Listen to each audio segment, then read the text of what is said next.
Ninth का algebra geometry का जो जर्नी है वो इतना बढ़िया जाने वाला है, क्योंकि यहाँ पे आपको पूरे 16 वीडियोस मिलेंगे। यहाँ पे आपको प्रैक्टिस सेट के वीडियोस मिलते हैं, क्वालिटी मिलता है इस चैनल पे आपको। और ऐसे ही मैंने यहाँ पे अभी आपके लिए प्लेलिस्ट बनाया है 9th स्टैंडर्ड का, दैट इज प्रॉब्लम सेट की सीरीज। ये होगा 0 और इसका आंसर होगा 1। ओ माय गॉड, ये जो पॉइंट बी है ना, जो तुम लोग को एक्स से डर लग रहा था ना, कौन सी एक्स से? मैं तुम्हारे एक्स की बात नहीं कर रही हूँ बेटा। अगर ऐसा तो वैसा ऐसा। Hi everyone, welcome back. मेरा नाम गैलेक्सी परमार है और मैं इस चैनल पे पढ़ाती हूँ क्लास 9th एंड 10th को अलजेब्रा ज्योमेट्री। तो अगर आप इस चैनल पे नए हो तो हेलो हेलो हेलो, आपका नाम क्या है जरूर आप कमेंट में जरूर लिखना, ठीक है? और आप कौन से सिटी से बिलोंग करते हो वो भी बताना। और मैं मेरे बारे में थोड़ा बता देती हूँ कि मैं लास्ट मोर देन 5 इयर्स से, अभी तो मुझे 6 साल हो जाएगा अगस्त में, मैं बहुत सालों से यूट्यूब पे क्लास 9th को अलजेब्रा ज्योमेट्री पढ़ाती हूँ, 10th को पढ़ाती हूँ, 8th को भी पढ़ाती हूँ अभी तो यहाँ पर अगर आप देखो आज हम लोग क्या कर रहे हैं, एज यू ऑल नो, हमारा जो ज्योमेट्री का चैप्टर नंबर 1 है, बेसिक कॉन्सेप्ट्स इन ज्योमेट्री का जो प्रॉब्लम सेट 1 है, यस, जो प्रॉब्लम सेट 1 है वो पूरा हम लोग एक ही वीडियो में कंप्लीट करेंगे। तो आपने एकदम सही सुना, प्रॉब्लम सेट 1 को हम लोग करने वाले हैं आज पूरा, ठीक है? बहुत लोगों के मन में ये क्वेश्चन आ रहा होगा कि मिस आपने प्रैक्टिस सेट करवाया है क्या, और जो हमारा अलजेब्रा है उसके जो चैप्टर्स है वो करवाए हैं क्या? तो मैं तुम लोग को बता देती हूँ कि मैंने सब कुछ करवाया हुआ है। अगर आप लोग को सच बोलूं तो ये प्लेलिस्ट पे जाना, आप मेरे चैनल के प्लेलिस्ट पे जाओ और वहां पे आपको क्लास 9 के जो हमारे अलजेब्रा के कितने चैप्टर्स है आपको पता ही होगा, कितने चैप्टर्स है? 7 चैप्टर्स है। और ज्योमेट्री में टोटल 9 चैप्टर्स है, ठीक है? आपको 9th स्टैंडर्ड में तो मैंने हर एक का वीडियो यहाँ पे बना के रखा है। यहाँ पे आपको क्लास 9th की प्लेलिस्ट मिलेगी। क्लास 9th की प्लेलिस्ट इधर है, ये देखो। बस आप लोग है ना, ये अपने पूरे साल भर की जर्नी देखना। आपका जो क्लास 9th का अलजेब्रा ज्योमेट्री का जो जर्नी है वो इतना बढ़िया जाने वाला है, क्योंकि यहाँ पे आपको पूरे 16 वीडियोस मिलेंगे। यहाँ पे आपको प्रैक्टिस सेट के वीडियोस मिलते हैं। एक ही चैप्टर में, मतलब एक ही वीडियो में मैं सब कुछ करवा देती हूँ, इसलिए मेरे वीडियो के जो ड्यूरेशंस है वो बहुत लंबे लंबे बड़े बड़े होते हैं, जैसे 3 घंटा 4 घंटा। जैसे रेशियो एंड प्रोपोर्शन एक चैप्टर है आपको अलजेब्रा में, उसको तो मैंने 8 घंटा, समझ रहे हो, 8 घंटे का वीडियो पड़ा हुआ है। लेकिन आप उसके व्यूज देखोगे तो बहुत अच्छे व्यूज भी आए और बच्चे देखते हैं, ठीक है? क्वालिटी मिलता है इस चैनल पे आपको। और ऐसे ही मैंने यहाँ पे अभी आपके लिए एक प्लेलिस्ट बनाया है 9th स्टैंडर्ड का, दैट इज प्रॉब्लम सेट की सीरीज। तो कैसा लग रहा है? ये प्रॉब्लम सेट की सीरीज मैंने स्टार्ट की है, ठीक है? प्रैक्टिस सेट के सारे वीडियोस अवेलेबल है और मैंने चैप्टर नंबर 1 सेट का प्रॉब्लम सेट अपलोड कर दिया है, तो ये देख लेना, ठीक है? ओके, पूरा कर दिया है। आज हम लोग ज्योमेट्री का करेंगे, ओके? अच्छा, आपके अगर कोई छोटे भाई बहन है जो 5th to 8th स्टैंडर्ड में है, और आप भी क्या कर सकते हो, ये जो चैनल मैंने प्यारा प्यारा बनाया है उसको सब्सक्राइब कर सकते हो, ठीक है? सब्सक्राइब कर लोगे तो मजा आ जाएगा, क्योंकि इस चैनल पे, ये जो चैनल है ना, गैलेक्सी ऑफ मैक्स, किधर गया? हाँ, इसमें मैं 8th स्टैंडर्ड की वीडियोस डाल रही हूँ फिलहाल के लिए, 7th का भी स्टार्ट करने का सोच रही हूँ। तो आप लोग को, अगर आपके कोई छोटे भाई बहन है, वो देखो, ये चैप्टर नंबर 1 मैंने डाल दिया है। और मेरे वीडियो का ड्यूरेशन थोड़ा बड़ा ही रहता है, हाँ, क्योंकि मैं पूरा चैप्टर एक वीडियो में डाल देती हूँ, इसलिए। तो ये अपने भाई बहन को समझाना, ठीक है? तो बस अभी लेट्स स्टार्ट करती हूँ, ज्यादा मैं टाइम वेस्ट ना करते हुए, वेस्ट तो नहीं कर रही थी, सब बता रही थी कि क्या क्या अवेलेबल है इस चैनल पे। तो let's start with our chapter number 1। I hope आपको बेसिक्स याद होगा। 3 प्रैक्टिस सेट है इसमें, प्रैक्टिस सेट 1.1, 1.2, 1.3। ऑलरेडी पूरा चैपलेट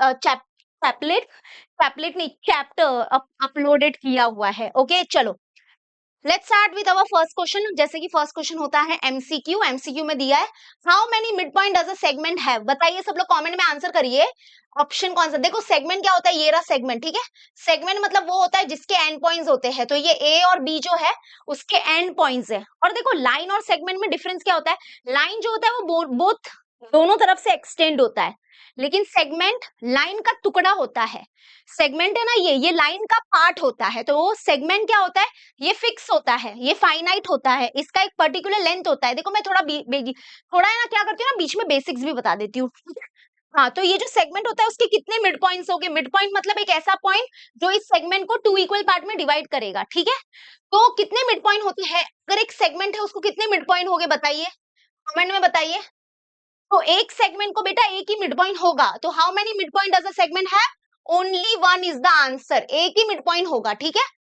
सेगमेंट के ऊपर बहुत सारे पॉइंट हो गए, लेकिन मिड पॉइंट तो बेटा एक ही होगा। तो ये है, मान लो कि ये जो सेगमेंट है इसका लेंथ है पूरा 10 सेंटीमीटर, और ये मिड पॉइंट क्या करता है, ये मिड पॉइंट जो है वो इस सेगमेंट को 2 इक्वल पार्ट में डिवाइड कर देगा। ठीक है, तो ये कितना हो जाएगा, 5 हो जाएगा, 5 AM 5 हो जाएगा, BM भी 5 हो जाएगा। ठीक है, तो ये मिड पॉइंट कहलाया जाता है, और एक सेगमेंट को एक ही मिड पॉइंट होता है। चलो next, how many points are there in the intersection of two distinct line. मतलब अगर दो लाइन एक दूसरे को इंटरसेक्ट कर रहे हैं, ठीक है, डिस्टिंक्ट का मतलब दो अलग अलग लाइन, डिस्टिंक्ट का मतलब होता है बेटा अलग अलग, यानी कि डिफरेंट लाइन। ठीक है, दो अलग अलग लाइन है हमारे पास, अगर दो अलग अलग लाइन है तो how many points are there in the intersection of two distinct line. तो देखो यहाँ पर है ना दो केसेस बनेगा। देखो यहाँ पे क्योंकि ऐसा कुछ बोला नहीं है कि लाइन पैरेलल है कि नहीं पैरेलल है, तो यहाँ से ऐसे डिस्क्राइब किया है क्या कि लाइन पैरेलल है कि पैरेलल नहीं है, वो केस हमको दोनों लेना पड़ेगा, पूरा लेना पड़ेगा, सब लेना पड़ेगा। तो इसमें ना दो केस बनेगा। अगर देखो दो अलग अलग लाइन है, अगर वो पैरेलल है, अगर वो पैरेलल है, ये फर्स्ट होगा। अगर वो पैरेलल है तो इनके बीच में एक भी इंटरसेक्शन पॉइंट नहीं होगा। ठीक है, नहीं होगा, नहीं होगा। ठीक है, हाउ मेनी पॉइंट्स, लेकिन यहाँ पे क्या होगा, अगर मान लो कि दो लाइन है, वो अगर एक दूसरे को इंटरसेक्ट कर रहे हैं, क्योंकि यहाँ पे बोला है how many points are there in the intersection of two line, यानी कि हाँ यहाँ पे इंटरसेक्शन करेंगे, इंटरसेक्शन बोला है ना, मतलब कि अगर दो लाइन है वो इंटरसेक्ट कर रहे हैं, मतलब ये केस नहीं लेने का है, सॉरी सॉरी। अगर पैरेलल होता ना कि how many points are there in the intersection of two parallel line होता ना, पैरेलल लाइन, तो शायद हम लोग लिखते नॉट अ सिंगल, बट यहाँ पे बोला है how many points are there in the intersection of two distinct line, मतलब दो लाइन है वो इंटरसेक्ट भी हो रहे बेटा। ठीक है, तो उनके बीच में कितना इंटरसेक्शन, कितना पॉइंट इंटरसेक्ट करता है, कितना इन, तो सिंगल पॉइंट, यानी कि 1 पॉइंट आएगा, आंसर होगा 1। मतलब दो लाइन, एक्चुअली में ये वाला केस नहीं है, हाँ ये गलत है, ये नहीं लिखो, ये मत लिखो, मतलब मेरे को ये समझाना है कि अगर दो लाइन है, दो डिस्टिंक्ट लाइन है, दो अलग अलग लाइन है, और वो दोनों इंटरसेक्ट कर रहे हैं, तो कितना पॉइंट, कितना कितना point inter there, how many points are there, कितने पॉइंट्स इंटरसेक्ट करेंगे उनके बीच में। तो देखो दो लाइन है, ये दोनों लाइन इंटरसेक्ट कर रहे हैं, तो ये दोनों के बीच में कितना पॉइंट इंटरसेक्ट कर रहा है, एक। ठीक है, एक से ज्यादा कर ही नहीं सकता, आप कैसे भी दो लाइन बना दो, ये देखो ये पहली लाइन है, ये दूसरी लाइन है, तो इनके बीच में कितना पॉइंट इंटरसेक्ट करेगा, एक। ठीक है, 1 इज द आंसर। अब आ जाते हैं थर्ड केस, थर्ड केस देखते हैं, सॉरी थर्ड वन देखते हैं। How many lines are determined by 3 distinct point. अब इधर है ना दो केस लेना है, अभी मुझे समझा। ठीक है, देखो ध्यान से सुनना, इन लोग ने क्वेश्चन में बोला है how many lines are determined by 3 distinct points, मतलब अगर तीन अलग अलग पॉइंट है, अगर तीन अलग अलग पॉइंट है, एक मिनट ये क्या हो गया, अगर तीन अलग अलग point, how many lines are determined by 3 distinct point. तो देखो थर्ड वाले के केस में क्या होगा, थर्ड वाले के केस में कि अगर तीन अलग अलग पॉइंट है, एक दो तीन, अगर तीन अलग अलग पॉइंट है तो how many lines are determined, कितने लाइन डिटरमाइंस हो गए। तो यहाँ पे दो केसेस लेना पड़ेगा, क्योंकि यहाँ पे जो पॉइंट्स है, वो जो 3 पॉइंट्स है, वो कोलिनियर भी हो सकते हैं या नॉन कोलिनियर भी हो सकते हैं। ठीक है, तो एक केस होगा कि पॉइंट्स क्या हो सकता है, कोलिनियर हो सकता है। कोलिनियर पॉइंट्स मतलब ऐसे पॉइंट्स जो तीनों सेम लाइन पे है, एंड नॉन कोलिनियर पॉइंट्स मतलब जो सेम लाइन पे नहीं है, तीनों पॉइंट जो है वो सेम लाइन पे नहीं है। ठीक है, ऐसा होता है। तो देखो अगर यहाँ पे क्वेश्चन क्या है, how many lines are determined, कितने लाइन डिटरमाइन हो गए या कितने लाइन बनेगे तीन 3 डिस्टिंक्ट पॉइंट से। तो इधर दो केसेस होगा, अगर पॉइंट्स कोलिनियर है, अगर तीनों पॉइंट्स कोलिनियर है तो सिर्फ एक लाइन डिटरमाइन होगा, मतलब वो तीनों पॉइंट से एक लाइन पास हो सकता है, 1 इज द आंसर अगर पॉइंट्स कोलिनियर है तो। और अगर पॉइंट्स नॉन कोलिनियर है और अगर हम ये तीनों पॉइंट्स को ज्वाइन करेंगे तो एक दो तीन, तीन लाइन डिटरमाइन होगा, 3 लाइन डिटरमाइन होगा। तो आंसर होगा 1 और 3 इज द आंसर, ये आंसर होगा। तो how many lines are determined by 3 distinct points, distinct मतलब तीन अलग अलग अगर पॉइंट है तो उससे कितने लाइंस डिटरमाइन होंगे। तो अगर पॉइंट्स 3 पॉइंट्स है, अगर वो तीनों पॉइंट्स क्या है, कोलिनियर है, अगर वो तीनों पॉइंट्स कोलिनियर है तो एक ही लाइन डिटरमाइन होगा। अगर वो तीनों पॉइंट्स नॉन कोलिनियर है तो 1 2 और 3, 3 लाइन डिटरमाइन होगा। समझा, चलो बढ़िया। अब आ जाते हैं नेक्स्ट क्वेश्चन करते हैं, find distance between A and B if the coordinate of A and B is -2 and 5 respectively. ये प्रैक्टिस सेट 1.1 का है, याद आ गया होगा कि अगर दो पॉइंट है ए एंड बी, ठीक है, ये पॉइंट ए है, ये पॉइंट बी है, पॉइंट ए का जो कोऑर्डिनेट है वो -2 है, पॉइंट बी का जो कोऑर्डिनेट है वो 5 है। तो अगर हम लोग को ये दोनों पॉइंट के बीच का डिस्टेंस निकालना है तो फॉर्मूला क्या है, larger coordinate minus smaller coordinate, तो लार्जर कौन है, फाइव जो है वो ग्रेटर है -2 से, ठीक है, याद होगा आपको। तो larger coordinate minus smaller coordinate, ये थोड़ा मैं शॉर्टकट में लिखती हूँ, अगर आपको स्कूल में जैसा बोला वैसा लिखो। तो लार्जर कोऑर्डिनेट है 5 माइनस स्मॉलर कोऑर्डिनेट जो है वो -2 है, तो आंसर होगा 5 माइनस माइनस हो गया +2, तो आंसर हो गया 7, तो यानी कि आंसर है 7, ठीक है। सारे ऑप्शन सी ही, मतलब मोस्टली आंसर सी ही आ रहे हैं। अब ये बड़ा इंटरेस्टिंग है, यहाँ पे बच्चे गलती करते हैं, ठीक है। तो अब यहाँ पे देखते हैं कि फोर्थ वन क्या बोला है, सॉरी फिफ्थ वन जो है ना, इसमें ये भी फर्स्ट प्रैक्टिस सेट का ही है। ये तीनों पॉइंट्स कोलिनियर है, आपको पता है ना, ये P dash Q dash R का मतलब क्या होता है बेटा, कि ये तीनों पॉइंट्स कोलिनियर है और जो Q है वो बिटवीन में है, मतलब यहाँ पे बिटवीननेस पहले से दिया हुआ है कि Q बिटवीन में है। तो ऐसे इमेजिन करो कि ये P है, ये Q है और ये R है, ये तीनों पॉइंट्स कोलिनियर है और जो Q है वो बीच में है। अब यहाँ पे distance between point P and Q 2 दिया है, ठीक है, तो P और Q के बीच में डिस्टेंस दिया है 2, और PR मतलब इधर फर्स्ट से लगा के लास्ट तक, यानी कि PR के बीच में डिस्टेंस जो दिया है वो 10 दिया है। Then find the distance between QR, चलो सब लोग कमेंट में मुझे आंसर बताओ, QR के बीच में दो जो पॉइंट Q और R है उनके बीच में डिस्टेंस कितना होगा। इसको कोई ऐसा लेंथी तरीके से सॉल्व मत करो, ये सामने ही तुमको आंसर दिख रहा है, ये पूरा 10 है ना, ये बड़ा 10 है, तो 10 में से अगर ये 2 निकलेगा, 10 में से 2 निकाल दो तो बचेगा कितना इसके पास। सब लोग कमेंट में आंसर बताओ, come on guys, come on come on. 10 में से 2 निकाल दो, कितना बचेगा, 8 बचेगा, वेरी गुड। तो डिस्टेंस बिटवीन क्यू आर कितना आएगा, 8। समझ में आ गया, let me know in the comment section, everything clear, सारे एमसीक्यूज क्लियर हो गए, इजी थे, चलो बढ़िया, ओके। ऐसे ही करने का, सब कुछ अच्छे से करने का, रट्टा नहीं मारने का।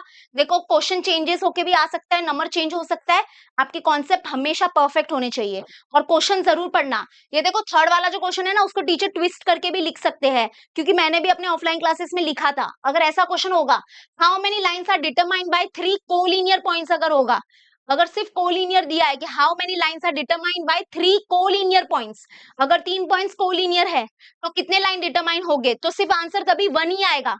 और यहाँ पे ऑप्शन में ऐसा आंसर दिखेगा आपको कि 1 लिखा हुआ है, सिर्फ अकेला 1, ठीक है। तो ये सिर्फ अच्छे से देखना क्वेश्चन। ऐसा भी क्वेश्चन आ सकता है, how many lines are determined by 3 non collinear point, तब आंसर सिर्फ अकेला 3 आएगा।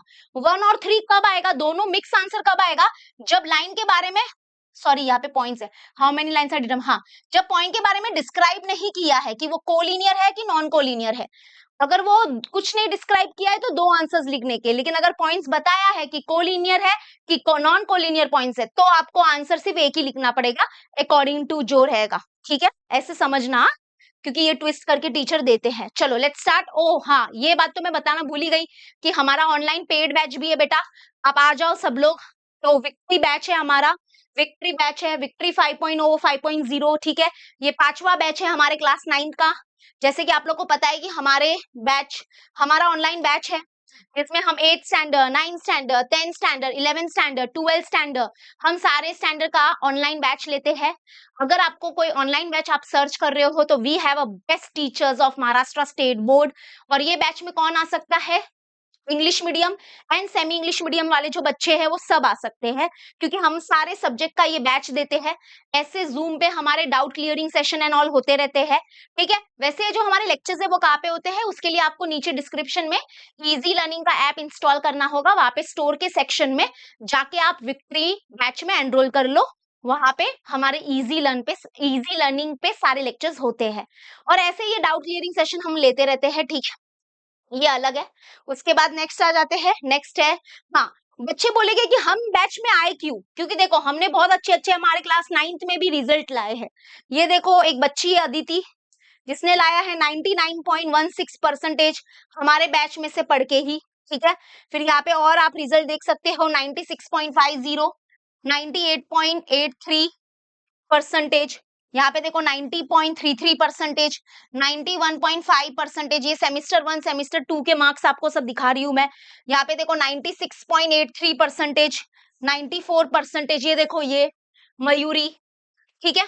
और ये हमारे टीचर्स हो गए, आपके विक्ट्री के टीचर्स से मैं इंट्रोड्यूस करवा देती हूँ, शुभम सर और पार्थ सर, ये दोनों आपका साइंस लेंगे, ठीक है। मैं और योगेश सर आपके लिए अलजेब्रा ज्योमेट्री लेंगे, ठीक है।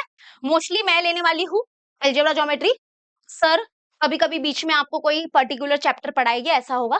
एंड देन इंग्लिश मीडियम का जो सोशल स्टडी है history, geography, political science, English medium का, हाँ इंग्लिश मीडियम का, तो वो हमारे नीलिमा मैम लेंगे, ठीक। उसके बाद शैलेश सर संस्कृत लेंगे, चंद्रशेखर सर इंग्लिश लेते हैं, फरीन मैम जो है वो मराठी मीडियम का, मराठी मतलब sorry sorry sorry semi semi English बोलते हैं क्योंकि मराठी में होता है ना आपको, हाँ सोशल स्टडी, तो सेमी इंग्लिश मीडियम है ना, उनका सोशल स्टडी जो है वो फरीन मैम लेंगे, इतिहास भूगोल है ना, और ये मराठी सब्जेक्ट भी लेते हैं, तो हमारी फरीन मैम टैलेंटेड मैम है, ये दो दो सब्जेक्ट लेते हैं, ठीक है। और कोमल मैम हिंदी लेंगे आपका, ओके। तो हमारे यहाँ पे सारे टीचर्स है, बेस्ट फैकल्टी, फैकल्टी बरोबर बोले, फैकल्टी फैकल्टी है, ओके हाँ।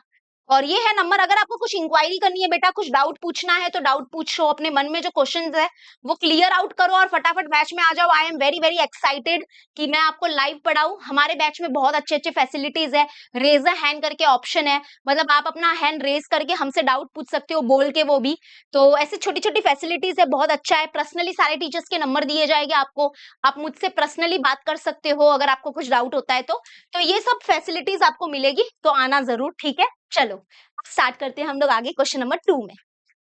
Question number 2 is very interesting, actually में इसमें क्या दिया है, on the number line coordinates of point P Q R R, point P Q R is given, ठीक है, मतलब एक नंबर लाइन है, ऐसे ये नंबर लाइन है, कहीं पे तो पॉइंट पी है, कहीं पे क्यू है, कहीं पे तो आर है, ठीक है, ऐसा बिटवीननेस नहीं है कि क्यू बीच में ही होगा, नहीं ऐसा नहीं होगा। एक्चुअली में अगर मैं रियलिटी पोजीशन बताऊं तो यहाँ पर होगा, मतलब नंबर लाइन है तो नंबर लाइन तो बहुत बड़ा होता है, ये नंबर लाइन हुआ, ये 0 हो गया, और यहाँ पे कहीं पे 3 होगा, यहाँ पे कहीं पे 6 होगा, है ना, क्योंकि 0 के इस तरफ पॉजिटिव कोऑर्डिनेट होते हैं, इस तरफ नेगेटिव होते हैं, नेगेटिव मतलब -5 कहीं पे यहाँ पे होगा। मैं ऐसे ही इन जनरल लिख रही हूँ, तो मैं तुमको बताना चाहती हूँ सच्चाई कि पॉइंट P का कोऑर्डिनेट 3 है, तो P पॉइंट ये है 3, Q का कोऑर्डिनेट -5 है, तो Q का कोऑर्डिनेट ये -5 है, और R का कोऑर्डिनेट 6 है, R का कोऑर्डिनेट ये R है। तो तुम लोग को ऐसा नहीं सोचना है कि ऐसा दिया है कि on the number line coordinates of point P Q are, देखो ये कोऑर्डिनेट सही है, मतलब पी का कोऑर्डिनेट 3 है, क्यू का कोऑर्डिनेट -5 है, आर का कोऑर्डिनेट 6 है, ये बात सत्य है, लेकिन ये सत्य नहीं है कि क्यू बीच में है, ऐसा नहीं है, ठीक है। मैंने समझा दिया, 0 0 के इस तरफ पॉजिटिव नंबर, इस तरफ नेगेटिव नंबर, तो 1 2 3 4 5 6 ऐसा होगा ना, और -1 -2, तो देखो P ये है, Q ये है, और R ये है। अभी हम लोग को बोला है कि whether the following statement given below are true और फॉल्स, मतलब ये एक स्टेटमेंट बोलते हैं, इसको बोलते हैं मैथमेटिकल स्टेटमेंट। क्या ये ट्रू है कि फॉल्स है? देखो ट्रू कब होता है स्टेटमेंट, ट्रू कब होता है कि अगर इसका LHS और RHS अगर इक्वल आ जाए, अगर इसका LHS और RHS अगर इक्वल आ जाए तो ये स्टेटमेंट ट्रू माना जाएगा। और ये स्टेटमेंट फॉल्स कब होगा, मैथमेटिकल स्टेटमेंट, अगर इसका LHS मतलब left hand side and right hand side अगर इक्वल नहीं आता है तो ये स्टेटमेंट फॉल्स माना जाएगा, ठीक है। तो अभी हम लोग को क्या करना पड़ेगा, चेक करना पड़ेगा।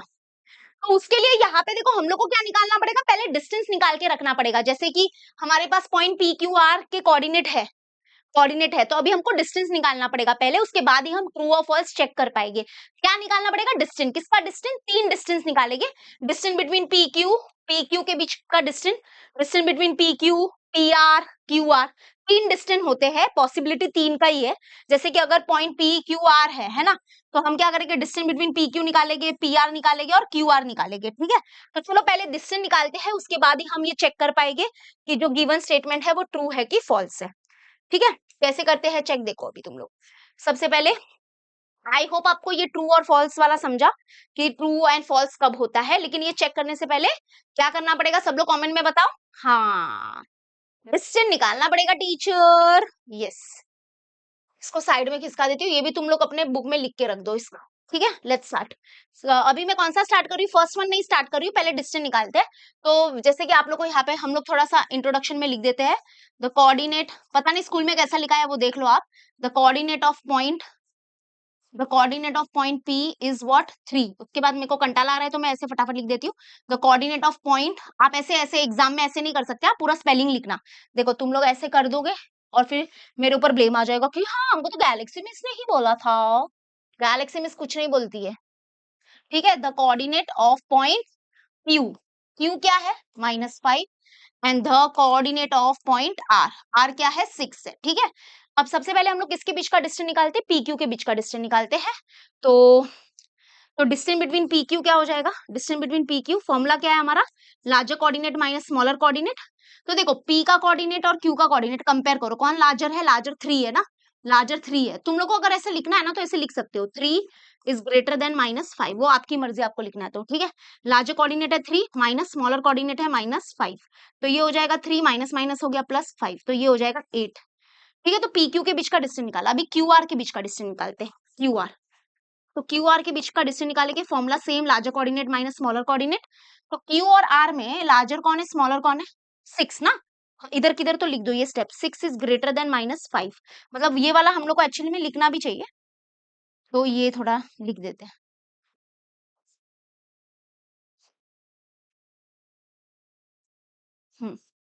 है ना, बरोबर ना, नहीं हाँ माइनस तो था ना, 6 इज ग्रेटर देन -5, तो 6 माइनस और ये -5, तो कितना हो जाएगा, 6 माइनस माइनस हो गया +5, तो ये कितना हो गया 11। ठीक है, तो डिस्टेंस बिटवीन पी क्यू निकाला, क्यू आर निकाला, अभी कौन बचा, एक और बचा है, एक और पॉसिबिलिटी है, distance between, very good, P और आर बचा है, तो डिस्टेंस बिटवीन पी आर निकालते हैं। ठीक है, चलो तो यहाँ पर ही थोड़ा मैं निकाल देती हूँ फटाफट।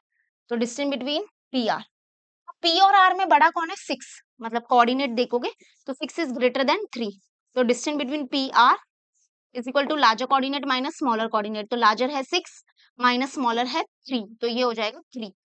ओके, समझा, हम लोग को 3 आंसर मिले हैं, ये ध्यान रखना, ये और ये क्यों चाहिए, क्योंकि अभी हमको स्टेटमेंट चेक करना है ना कि ट्रू और फॉल्स है। अच्छा, ये स्टेटमेंट कैसे चेक करोगे, जब वैल्यू हो, डिस्टेंस बिटवीन पी क्यू देखो अभी मिला ताजा ताजा 8, क्यू आर का डिस्टेंस मिला 11 और पी आर का डिस्टेंस मिला 3, तो ये हम लोग को चाहिए था ना, इसलिए हमने पहले तो डिस्टेंस निकाल दिया।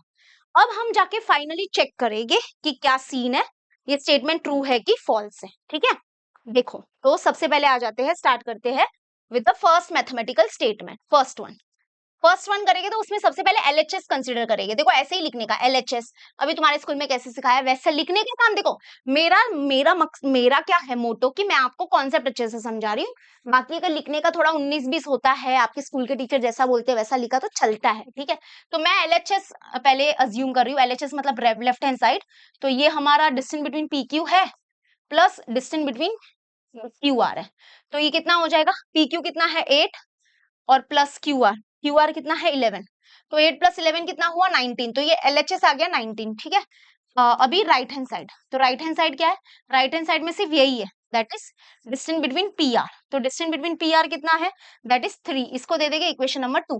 तो ये देखो ये कितना है, ये था कितना 8, ये 8 था और ये 11, तो 8 प्लस 11 कितना हुआ, 8 प्लस 11 हो गया, 8 प्लस 11 हो गया 19, है ना, और ये कितना है, ये है 3, तो क्या 19 और 3 इक्वल है क्या, क्या यहाँ पे एलएचएस, तो यहाँ पे हम लोग ऐसे लिखेंगे फ्रॉम इक्वेशन नंबर 1 एंड 2, या अगर आप लोग को इतना 1-2 का झंझटमारी नहीं करना है तो जाने दो, टीचर भी वैसे समझ के ले लेगी कि यहाँ पे हम लोग ये लिखेंगे कि यहाँ पे 19 जो है that is not equal to 3, ये 19 और 3 इक्वल नहीं है, यानी कि यहाँ पे एलएचएस और आरएचएस इक्वल नहीं आया।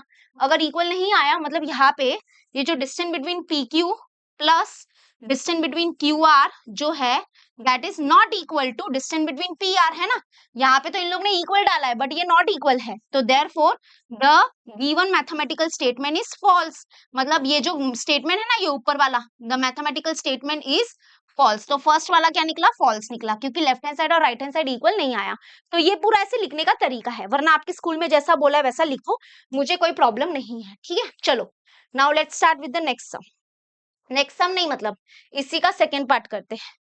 तो सेकेंड पार्ट करेंगे तो तुम थोड़ा सा पहले ही देख लो, देखो ये दोनों को ऐड करो जरा, कौन है इसके लेफ्ट हैंड साइड में, कौन है इसके लेफ्ट हैंड साइड में, कौन है डिस्टेंस बिटवीन पी आर किधर है, ये रहा 3, ये पी आर 3 है प्लस आर क्यू कितना है, आर क्यू बोलो क्यू आर बोलो एक ही बात होता है बेटा, 11 है, तो 3 प्लस 11 यानी कि 14 होगा, और ये क्या है पी क्यू कितना है 8, तो मुझे एक बात बताओ 3 प्लस 11 होता है 14, क्या 14 और 8 इक्वल होता है, 14 और 8 इक्वल होता है क्या, नहीं, रॉन्ग, नहीं होता है।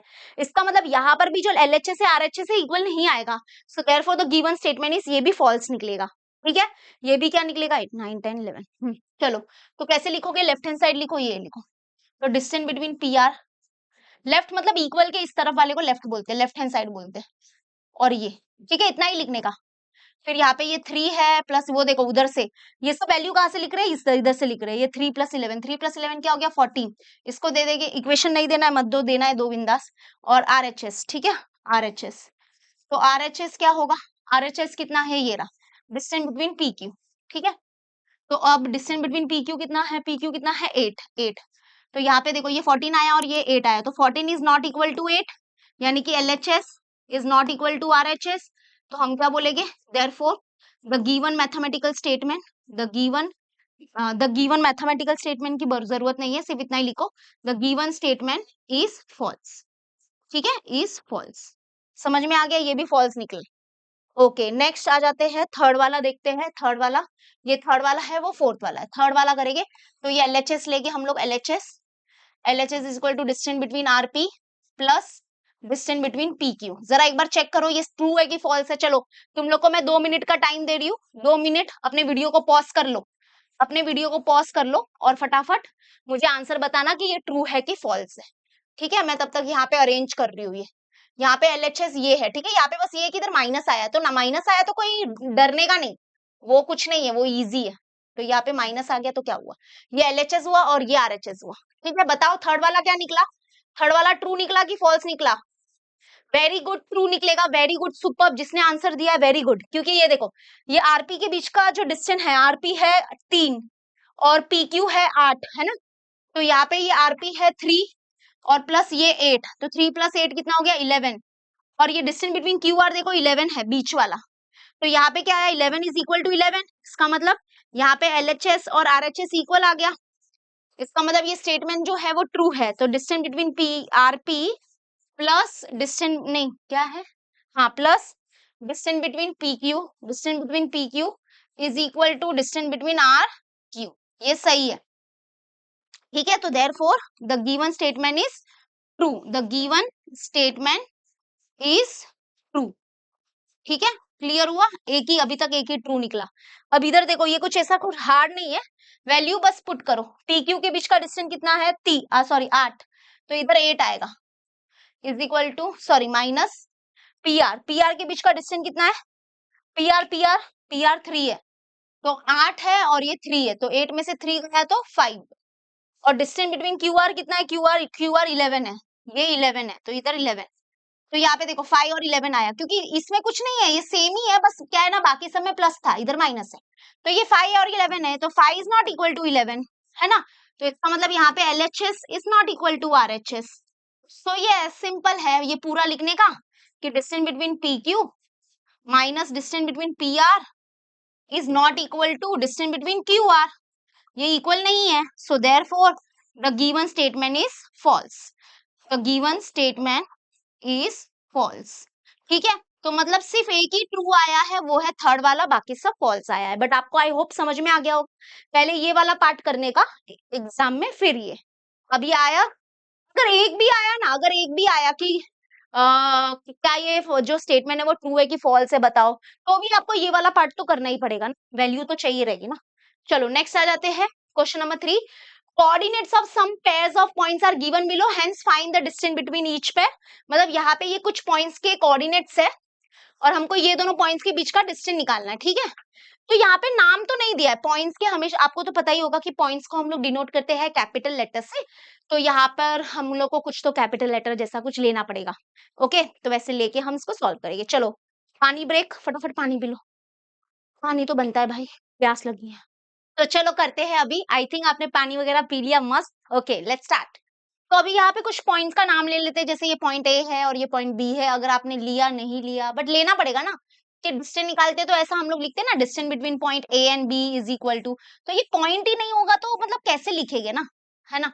तो हम लोग ये लेट यहाँ पे लेट ले लेते हैं, ऐसे LET लेट लिख दो, ठीक है। स्कूल में देखो मैं तो आपको हमेशा यही बोलूंगी, आप प्लीज अपने स्कूल का वे यूज करो, मुझे कोई नहीं है, आप स्कूल के वे में जैसे सिखाया वैसा करो, ठीक है। शॉर्टकट पॉटकट आप अपने स्कूल के टीचर से पूछने का, क्लासेस के टीचर से पूछने का, क्योंकि वो ज्यादा मतलब आपका पेपर चेक करेंगे ना, मैं थोड़ी ना चेक करूंगी पेपर, तो इसलिए आप उनसे पूछिए। हाँ बाय द वे पेपर से याद आया कि हमारा जो बैच है विक्ट्री बैच, उसमें आपके टेस्ट भी होते हैं ऑफलाइन, मतलब कि ऑनलाइन टेस्ट होते हैं, सब्जेक्टिव ऑब्जेक्टिव टेस्ट दोनों होगा। हम सब्जेक्टिव पेपर का जो टेस्ट लेंगे ना आपका, यानी कि रिटन एग्जाम, तो रिटन एग्जाम जूम पे लिया जाता है, बच्चे बैठते हैं 1 घंटा 2 घंटा जितने घंटे का पेपर रहता है, बच्चे बैठ के एग्जाम देते हैं और सबमिट करते हैं पेपर, और हम उनको चेक करके भी देते हैं, ठीक है। आपको विद इन 10 डेज आपका जो फोटोकॉपी है वो मिलेगा आपके व्हाट्सएप पे या फिर ईमेल पे, तो ऐसा हमारा पूरा रहता है, ठीक है। तो आपको पूरा अच्छे से हमारा जो ऑनलाइन बैच है ना, वो ऐसा है कि सोचो एक ऑफलाइन की तरह ही है, हम ऑफलाइन की तरह ही पूरा वर्क करते हैं। दिन में आपके 2 लेक्चर्स होंगे, शाम के टाइम पे होते हैं आफ्टर 6:30, ठीक है। आफ्टर 6:30 आपके 2 लेक्चर्स होंगे, और आपको पढ़ने का टाइम दिया जाएगा, क्योंकि पढ़ने का टाइम उसके पहले आप पढ़ो ना, शाम को लेक्चर्स होगा उसके पहले आप पढ़ो, उसके बाद आपके टेस्ट वगैरह लिए जाएंगे, तो ऐसे स्कोर बोर्ड होता है, तो ये सब भी होता है, ठीक है? चलो, तो लेट ले लेते हैं, late the coordinate, let the coordinate point क्या ले ले, अपनी मर्जी से कोई भी लेटर ले लो, 2 letter, let the coordinate of point A is 3, ठीक है, ये ए ले लेते हैं, and the coordinate of point B is 6।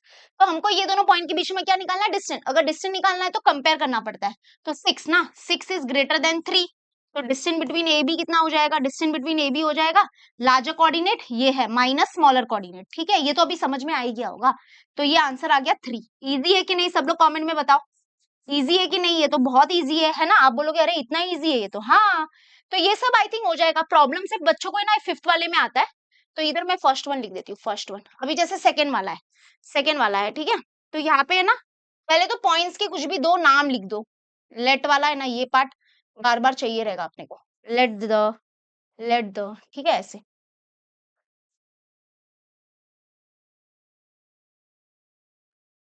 अरे हाँ ऐसे, थर्ड वन ये हो जाएगा, फिर इधर और कर लेती हूँ, देखो अभी मैं तुमको बताती हूँ, ये सेकेंड वन, ये थर्ड वन, और ये फोर्थ वन, ऐसे करके बताती हूँ, बस यहाँ पे ये चेंज हो जाएगा। अगर आपको पॉइंट का नाम चेंज करना है ना, तो आप पॉइंट का नाम भी चेंज कर सकते हो, जैसे इधर पी क्यू लिख सकते हो, ठीक है, पी और क्यू। तो लेट सेकेंड वाला, late the coordinate of point P is -1, sorry -9, and let the coordinate of point Q is -1, ठीक है। अभी तुम लोग को नेगेटिव वाले केस में पता होगा कि यहाँ पे बड़ा कौन है, बताओ, यहाँ पे -1 बड़ा है, क्योंकि आप लोग को नंबर लाइन याद है ना, ये नंबर लाइन होता है, ये 0 होता है, फिर इस तरफ होगा ये -1, -2, -3, -4, -5, -6, तो जैसे जैसे आप लेफ्ट में जाते हो नंबर डिक्रीज होते हैं, तो अगर -1 है और यहाँ पे कहीं पे -9 आएगा, तो इसमें बड़ा कौन है, बड़ा तो -1 हुआ ना, है ना, तो बड़ा कौन हुआ, -1 हुआ, ठीक है, तो बड़ा क्या हुआ, -1 हुआ, हाँ, तो -1 इज ग्रेटर देन -9, तो यहाँ पे हम लोग लिखेंगे distance between point P and Q is equal to larger coordinate minus smaller coordinate, larger है -1 माइनस स्मॉलर क्या है, -9, ठीक, अच्छे से माइनस डालो, बहुत बच्चे माइनस डालने में ये साइन में ही गड़बड़ कर रहे हैं, तो लार्जर कोऑर्डिनेट -1 है तो -1 लिखा, और ये जो माइनस है वो फॉर्मूला का माइनस है, और ये माइनस किसका, ये 9 का है, ठीक है, तो ऐसे, और बाजू बाजू वाले साइन पहले सॉल्व होते हैं, -1 माइनस माइनस हो गया प्लस, और ये 9, बाजू बाजू में अगर साइन होता है ना तो वो पहले सॉल्व होता है, और वो जो 2 साइन है वो एक बन जाता है, लेकिन अभी ये देखो ये क्या हुआ, माइनस प्लस क्या हुआ, माइनस हुआ, तो ये माइनस आपको लिखना नहीं है, कुछ बच्चे ऐसे करते हैं, माइनस प्लस माइनस हुआ तो वो ऐसे लिख देते हैं 1 - 9, इन दोनों साइन को भी मिला के एक लिख देते हैं, जो कि गलत है, ऐसा नहीं होता है, मैथमेटिक्स में ऐसा नहीं होता है, ये जो 2 साइन है वो सेपरेट ही रहेगा, अलग ही रहेगा, तो माइनस प्लस हुआ बेटा माइनस, तो 9 में से 1 गया तो 8, और ग्रेटर नंबर साइन प्लस, ठीक है, तो distance between greater number plus हुआ ना, हाँ, तो ये रहा answer, okay done. Third one, third one आ जाते हैं, यहाँ पे अगर आपको पॉइंट ए बी रखना है तो ए बी रखो, तो पॉइंट ए का कोऑर्डिनेट है -4 और बी का कोऑर्डिनेट है 5, तो इसमें बड़ा कौन है, 5, 5 इज ग्रेटर देन -4, तो distance between A B, distance between A B कितना हो गया, larger coordinate minus smaller coordinate, larger है 5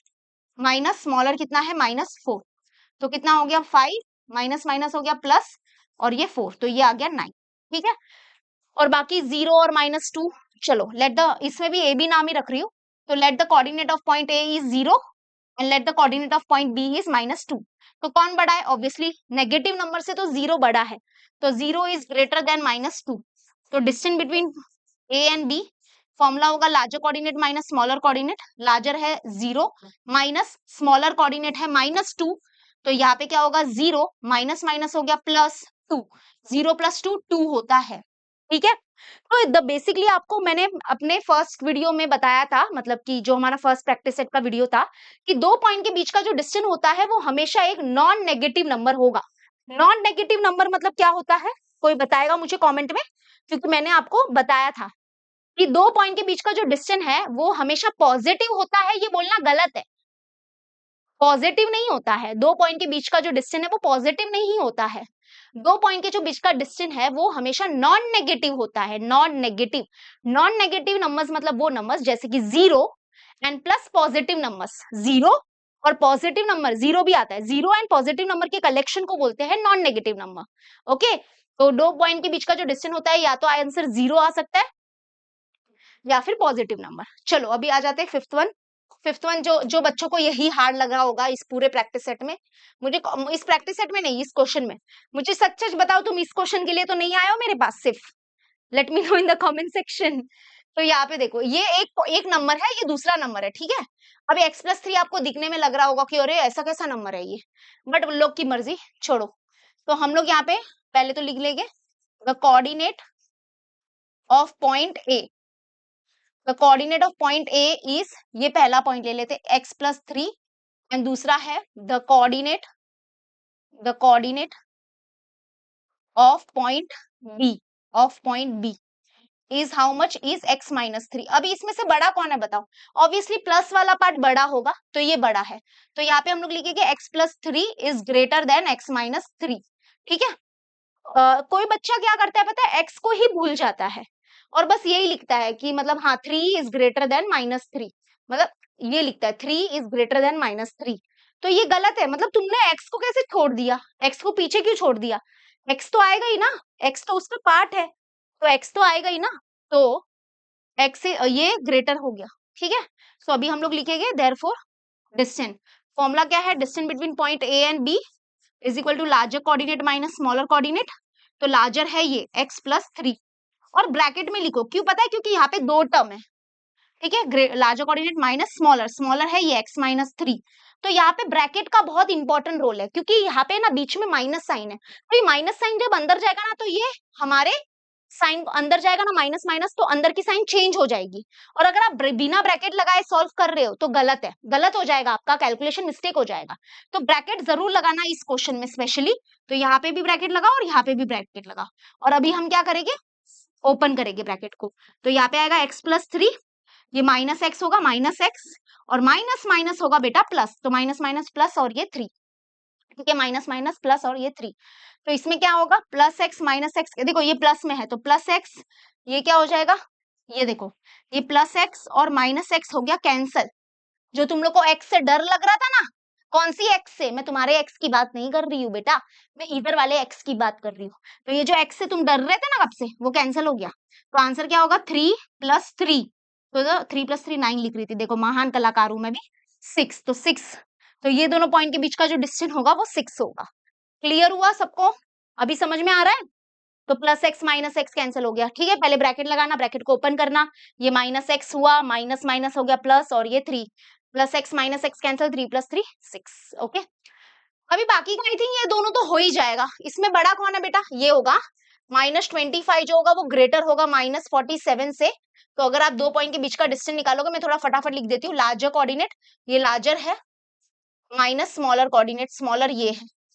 अभी तुम इसको सॉल्व करोगे तो माइनस 25 माइनस माइनस हो गया प्लस, और ये 47, तो 47 में से 25 गया, 47 बड़ा है ना तो ऊपर ये आएगा, और उसमें से 25 जाना है, तो 2 और ये 2, तो 22 आएगा, ग्रेटर नंबर साइन प्लस। ठीक है, समझ में आ गया। और बाकी ये इसमें बड़ा कौन है, ऑब्वियसली 80 बड़ा होगा, तो 80 इज ग्रेटर देन माइनस 85। तो फॉर्मूला होगा larger minus smaller, larger coordinate है 80, माइनस स्मॉलर है माइनस 85। तो यहाँ पे होगा 80, माइनस माइनस हो गया प्लस, और ये 85, तो ये होगा 165 इज द आंसर। ठीक है, तो करके तो मैंने सब दे दिया है, अभी आप उसको लिखने का काम कर लेना। चलो आ जाते हैं next question, question number 4। Oh my God, तुम लोग को बता देती हूँ, this is very very important question, please इसको आईएमपी मार्क करो, इस क्वेश्चन को आईएमपी मार्क करो, और ये नहीं, और क्वेश्चन नंबर 6 इसको आईएमपी मार्क करो, क्योंकि ये दोनों क्वेश्चन लगभग सेम है, लगभग नहीं पूरे ही सेम है, बस नंबर इधर उधर हुआ है। तो ये दोनों सम्स को अभी हम करेंगे साथ में, और पांचवा वाला बाद में करेंगे। We will first do fourth one, then we will do sixth one, ठीक है, क्योंकि ये दोनों सेम टाइप के है ना, तो जैसे मैं फोर्थ वन कराऊंगी और फिर सिक्स्थ वन कराऊंगी ना, तो डबल बार समझ में आ जाएगा आपको। तो let's start with the fourth one. पहले कॉन्सेप्ट समझना, लिखने का काम मैं बाद में करवा दूंगी आपसे, ठीक है। तो यहाँ पे बोला है the coordinate of point P on the number line. एक देखो नंबर लाइन बनाओ, डायग्राम बनाना इंपॉर्टेंट है, हाँ, इस क्वेश्चन में बनाओ, ठीक है। तो एक नंबर लाइन है, the coordinate of point P, तो यहाँ पर एक पॉइंट पी है on the number line, that is -7। तो the coordinate of point P on the number line, ये नंबर लाइन है, इसके ऊपर पॉइंट पी है, इसका कोऑर्डिनेट -7 है। अब बोला है find the coordinate of point on the number line which are at a distance of 8 units from point P. मतलब हम लोग को इस नंबर लाइन के ऊपर ऐसे कोऑर्डिनेट, ऐसे क्या बोल रही थी, ऐसे पॉइंट के कोऑर्डिनेट फाइंड करने हैं। कोऑर्डिनेट नीचे होता है, कोऑर्डिनेट मतलब ये नंबर, ठीक है। हम लोग को क्या करना है, इस नंबर लाइन के ऊपर ऐसे पॉइंट के कोऑर्डिनेट फाइंड करने हैं जो इस पॉइंट पी से 8 यूनिट के डिस्टेंस पे है। और वो एक पॉइंट नहीं होगे, वो 2 पॉइंट होंगे, क्योंकि देखो आप 8 कदम आगे भी ले सकते हो, मतलब ये नंबर लाइन के राइट में भी ले सकते हो, और ये नंबर लाइन के लेफ्ट में भी ले सकते हो। तो ऐसे एक पॉइंट नहीं 2 पॉइंट हो गए। क्वेश्चन समझा क्या? नहीं समझा तो फिर से समझा देती हूँ कि हम लोग को दिया हुआ है कि ये नंबर लाइन है और इसके ऊपर पॉइंट पी है, इसका कोऑर्डिनेट है -7। हमको इस नंबर लाइन के ऊपर ऐसे पॉइंट्स के, ध्यान से सुनना, हमको इस नंबर लाइन के ऊपर ऐसे पॉइंट्स के ये कोऑर्डिनेट फाइंड करने हैं, ऐसे पॉइंट्स के कोऑर्डिनेट फाइंड करने हैं जो इस पॉइंट पी से, वो जो पॉइंट है ना, ये जो पॉइंट है वो इस पॉइंट पी से कितने यूनिट के दूरी पर है? 8 यूनिट के दूरी पर है। 8 यूनिट, तो 8 यूनिट लेफ्ट राइट दोनों में होगा, ठीक है। और डिस्टेंस कभी भी आप लोगों को नेगेटिव तो नहीं देंगे। तो इन्होंने ऐसे ही बोला कि ये नंबर लाइन है, ध्यान से सुनो। और मैं एक चेतावनी दे देती हूँ कि सिक्स्थ वाला भी सेम ऐसे ही करेंगे कि एक नंबर लाइन है, coordinate of point P on the number line, ये पॉइंट पी है, इसका कोऑर्डिनेट -7 है। हम लोग को क्या फाइंड करना है? Find the coordinate of the point, find the coordinate of the point, ये 2 पॉइंट है, find the coordinate of the point which are at a distance of 8 unit from point P. तो ये जो पॉइंट है इसका distance यहां से 8 unit है, और ये जो पॉइंट है इसका डिस्टेंस यहां से पी से 8 यूनिट है। तो हमको ये जो 2 पॉइंट है ना इस नंबर लाइन के ऊपर, उसके कोऑर्डिनेट फाइंड करने हैं। जैसे पॉइंट पी का कोऑर्डिनेट -7 है, तो वैसे ये पॉइंट का कोऑर्डिनेट क्या है और ये पॉइंट का कोऑर्डिनेट क्या है, बताओ। तो हम लोग कंसीडर कर लेते हैं, लेट ले लेते हैं कि let the point on the number line B C and D, ठीक है, ए बी भी ले सकते हो, कोई प्रॉब्लम नहीं है। कुछ भी, वैसे भी पॉइंट को कैपिटल लेटर से लिखते हैं। तो let the coordinate on the number, let the coordinate on the number line B C and D, और ये जो कोऑर्डिनेट नहीं point, let the point on the number line B C and D, और ये दोनों पॉइंट का जो distance है पी से वो 8 यूनिट है। डिस्टेंस हमारे पास है, हम लोग को सी का कोऑर्डिनेट निकालना है और डी का कोऑर्डिनेट निकालना है। तो इनके कोऑर्डिनेट को हम लोग स्मॉल लेटर से ले लेते हैं, क्योंकि देखो पॉइंट को हम लोग कैपिटल लेटर से लिखेंगे लेकिन कोऑर्डिनेट को स्मॉल लेटर से लिखेंगे। तो इनके कोऑर्डिनेट को, इसके कोऑर्डिनेट को एक्स ले लेते हैं, इसके कोऑर्डिनेट को वाई ले लेते हैं। तो ये एक्स और वाई की वैल्यू फाइंड करनी है। क्वेश्चन समझा? क्वेश्चन समझा? तो अभी क्या होगा इसका आंसर पता है? देखो तुम लोग को मैं थोड़ा थोड़ा समझाती हूँ, मजा आ जाएगा तुम लोग को। हम क्या करेंगे, यहाँ पे 8 कदम पीछे जाएंगे। हाँ, तो देखो 8 यूनिट का डिस्टेंस है ना, ये दोनों पॉइंट के बीच में 8 यूनिट का डिस्टेंस है ना। तो ये देखो 1 2 3 4 5 6 7 और ये 8 हो गया। हाँ, ये 8वां होगा। फिर इधर भी हम वही करेंगे, 1 2 3 4 5 6 7 और ये 8, ठीक है। तो अभी देखो कोऑर्डिनेट कैसे मिलता है, मजा आएगा, तुम लोग को भी मजा आएगा और मुझे तो तुम लोग से ज्यादा भी मजा आता है, ठीक है। देखो ये -7 है, -7 के इस तरफ जाओगे तो ये होगा माइनस, ये पॉइंट का कोऑर्डिनेट मैं थोड़ा सा छोटा छोटा लिखती हूँ।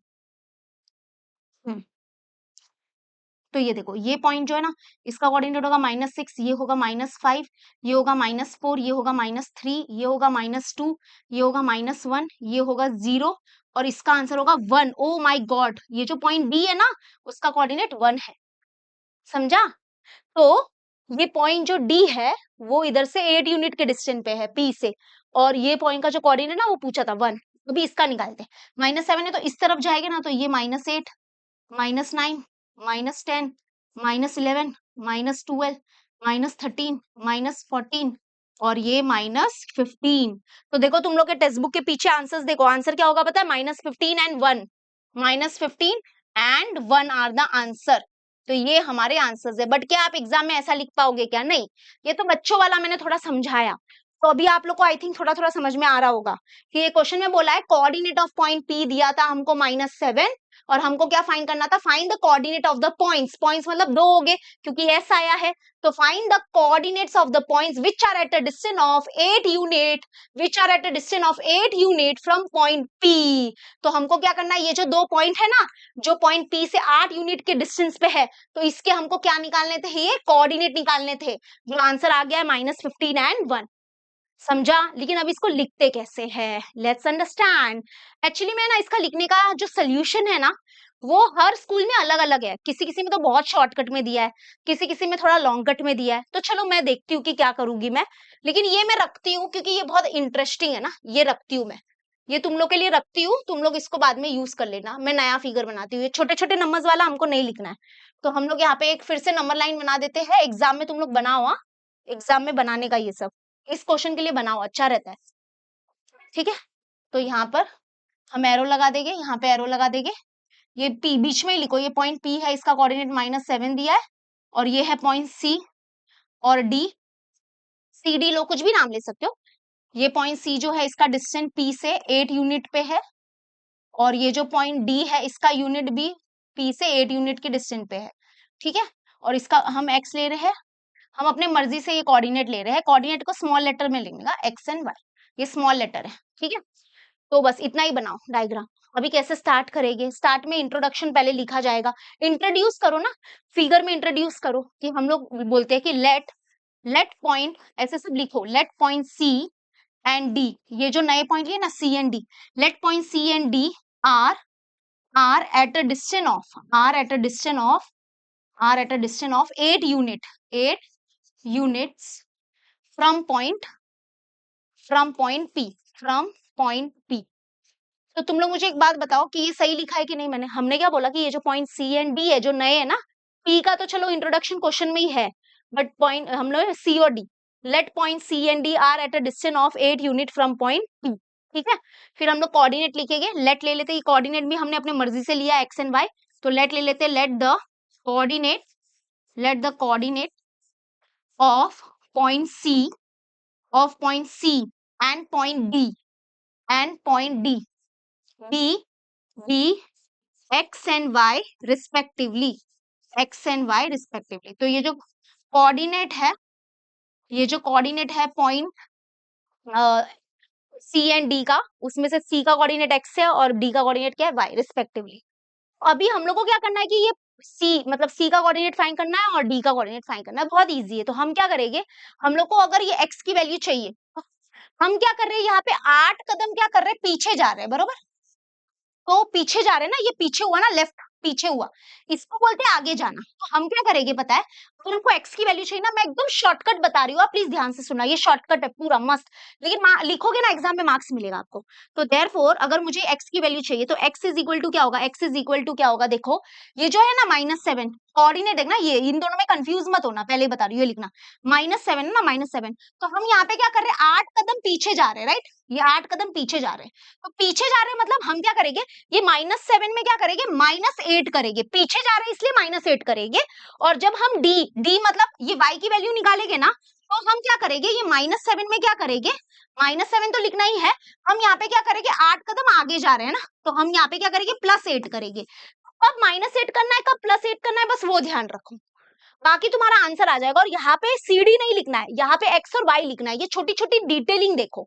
तो हम लोग को एक्स फाइंड करना है, सी का कोऑर्डिनेट फाइंड करना है, तो वो होगा एक्स इज इक्वल टू ये लिखने का, ये लिखने का, -7 लिखने का। और हम यहाँ पे क्या करेंगे? 8 कदम पीछे, पीछे मतलब ऐसे पीछे जा रहे हैं तो -8 करेंगे, यहाँ पे 8 कदम आगे जा रहे हैं तो -7 में +8 करेंगे। और तुम देख लेना जो आंसर हमारा वहां पे आया था ना, वही आएगा। तो यहाँ पे माइनस माइनस हुआ +7, और प्लस बीच में लिखने का नहीं, बोलने का सिर्फ, माइनस माइनस प्लस, 7 + 8 हो गया 15, और ग्रेटर नंबर साइन माइनस हो गया ना, आया ना -15, एक्स की वैल्यू -15 आई। और यहाँ पे करोगे तो माइनस प्लस माइनस, 8 में से 7 गया तो 1, और ग्रेटर नंबर साइन प्लस। और आप बोलोगे अरे मिस यहाँ पे आंसर नेगेटिव में कैसे आ रहा है? देखो ये डिस्टेंस नहीं है बेटा, ये कोऑर्डिनेट है और कोऑर्डिनेट नेगेटिव में भी होते हैं पॉजिटिव में भी होते हैं। डिस्टेंस तो ये है, डिस्टेंस तो हमेशा पॉजिटिव ही रहेगा, ठीक है। तो देयरफॉर हम लोग लिखेंगे तो हमारा आंसर है देयरफॉर द, भी देखो आंसर लिखने का, therefore the coordinates, therefore the coordinates of points, the coordinates of the point on the number line, on the number line which are at a, which are at a distance of, ये तो पूरा last का मैं छाप रही हूँ, which are at a distance of 8 unit from point P, which are at a distance of 8 unit from point P, from point P are, r क्या होगा, एक है -15 and 1, ठीक है। तो मैंने क्या किया, पूरा यही छापा है, देखो therefore the coordinate of point on the number line which are at a distance of 8 unit from point P are, ये बस एक्स्ट्रा लिखा। तो समझा तुम लोग को कैसे आंसर आया? देखो -15 और 1 तो मेरे पहले भी आया था, तो ये बस इंट्रोडक्शन लिख देना, ये कर देना, ये कर देना, तुम्हारा सोल्यूशन बड़ा दिखेगा और तुमको आराम से सब मार्क्स मिल जाएगा, ठीक है। अभी तुम लोग जरा 6-1 करके देखो, चलो आ जाते हैं। अभी देखो 6-1 बताती हूँ, ये भी बहुत इजी है। तो सबसे पहले हम क्या करेंगे, ये एरो बना देंगे, ये एरो बना देंगे, ठीक है। द कोऑर्डिनेट ऑफ, अभी यहाँ पे पॉइंट चेंज है, पहले पी था इधर, the coordinate of point A on the number line, ये पॉइंट ए है मान लो, इसका जो कोऑर्डिनेट है वो 1 है, ठीक है। हमको बोला which, what are the coordinates of point on the number line which are at a distance of 7 unit from point A. मतलब इस नंबर लाइन के ऊपर ऐसे पॉइंट्स है और वो एक नहीं दो होंगे, ठीक है। इनका नाम भी हम लोग ले लेते हैं सी और डी। तो हम लोग को बोला है व्हाट आर द कोऑर्डिनेट्स, ये कोऑर्डिनेट्स हो गए, what are the coordinates of the points on the number line which are at a distance of 7 unit from point A. तो ये जो पॉइंट है इसका डिस्टेंस जो है ए से वो 7 यूनिट है, और ये जो पॉइंट है इसका डिस्टेंस भी ए से 7 यूनिट है, ठीक है। तो ये जो दोनों पॉइंट है इसके कोऑर्डिनेट क्या होंगे बताओ, जो पॉइंट ए से 7 यूनिट के दूरी पे है, बताइए सब लोग क्या होगा आंसर, समझ करके देखो जरा एक बार कैसे आ रहा है कि नहीं आ रहा है। तो फिर से बता दूं, हमको बोला है कि ये पॉइंट ए है, इसका कोऑर्डिनेट है 1, और इस लाइन के ऊपर ही ऐसे दो पॉइंट्स है, उसके कोऑर्डिनेट हमको फाइंड करने हैं। लेकिन क्या दिया हुआ है कि ये जो दोनों पॉइंट्स है इसका डिस्टेंस ए से 7 यूनिट है, और ये पॉइंट का भी डिस्टेंस जो है ए से वो 7 यूनिट है। तो ये दोनों पॉइंट जो है सी और डी वो पॉइंट ए से 7 यूनिट की दूरी पर है और इनके कोऑर्डिनेट्स फाइंड करने हैं। तो तुम लोग को एक वो बोला था ना शॉर्टकट वाला, मतलब वो तो नहीं कर सकते एग्जाम में, जस्ट फॉर योर रेफरेंस हम क्या करेंगे, थोड़ा पीछे जाएंगे। जैसे ये 1 है ना, तो हम 7 कदम पीछे जाएंगे क्योंकि 7 यूनिट का डिस्टेंस है ना ये दोनों के बीच में। तो यहाँ पे देखो 1 2 3, ये कलर अलग लेती हूँ, तो यहाँ पे होगा ये 1 2 3 4 5 6 और ये 7वां पॉइंट होगा, ठीक है। अभी उस तरफ जाएंगे तो भी 1 2 3 4 5 6 और ये 7। और अभी तुम लोग थोड़ा सा नंबरिंग करो, नंबरिंग मतलब जैसे कि ये 1 था तो ये 1 था, तो इस तरफ जाएंगे तो इस तरफ जाएंगे तो धीरे धीरे नंबर कम हो गए ना, तो 1 के इधर आएगा, ये इसका कोऑर्डिनेट 0 होगा ये पॉइंट का, फिर ये -1 ये -2 ये -3 ये -4 ये -5 और ये होगा -6। तो हमारा आंसर है एक होगा -6। और अगर इस तरफ हम जाएंगे तो 1 ये 2 3 4 5 6 7 और ये 8, 8 इज द आंसर। ये तो हमारे दो आंसर्स है -6 एंड 8, समझा। लेकिन चलो कैसे लिखेंगे बताती हूँ। तो अभी ये सब नहीं करना है, ये जो मैंने किया है ना वो सब एग्जाम में मत करना। तो हम लोग पहले इंट्रोडक्शन लिखेंगे। हम लोग इंट्रोडक्शन में क्या लिखेंगे बताओ, जैसे पीछे लिखा था वही, let point C and point D are at a distance of r at a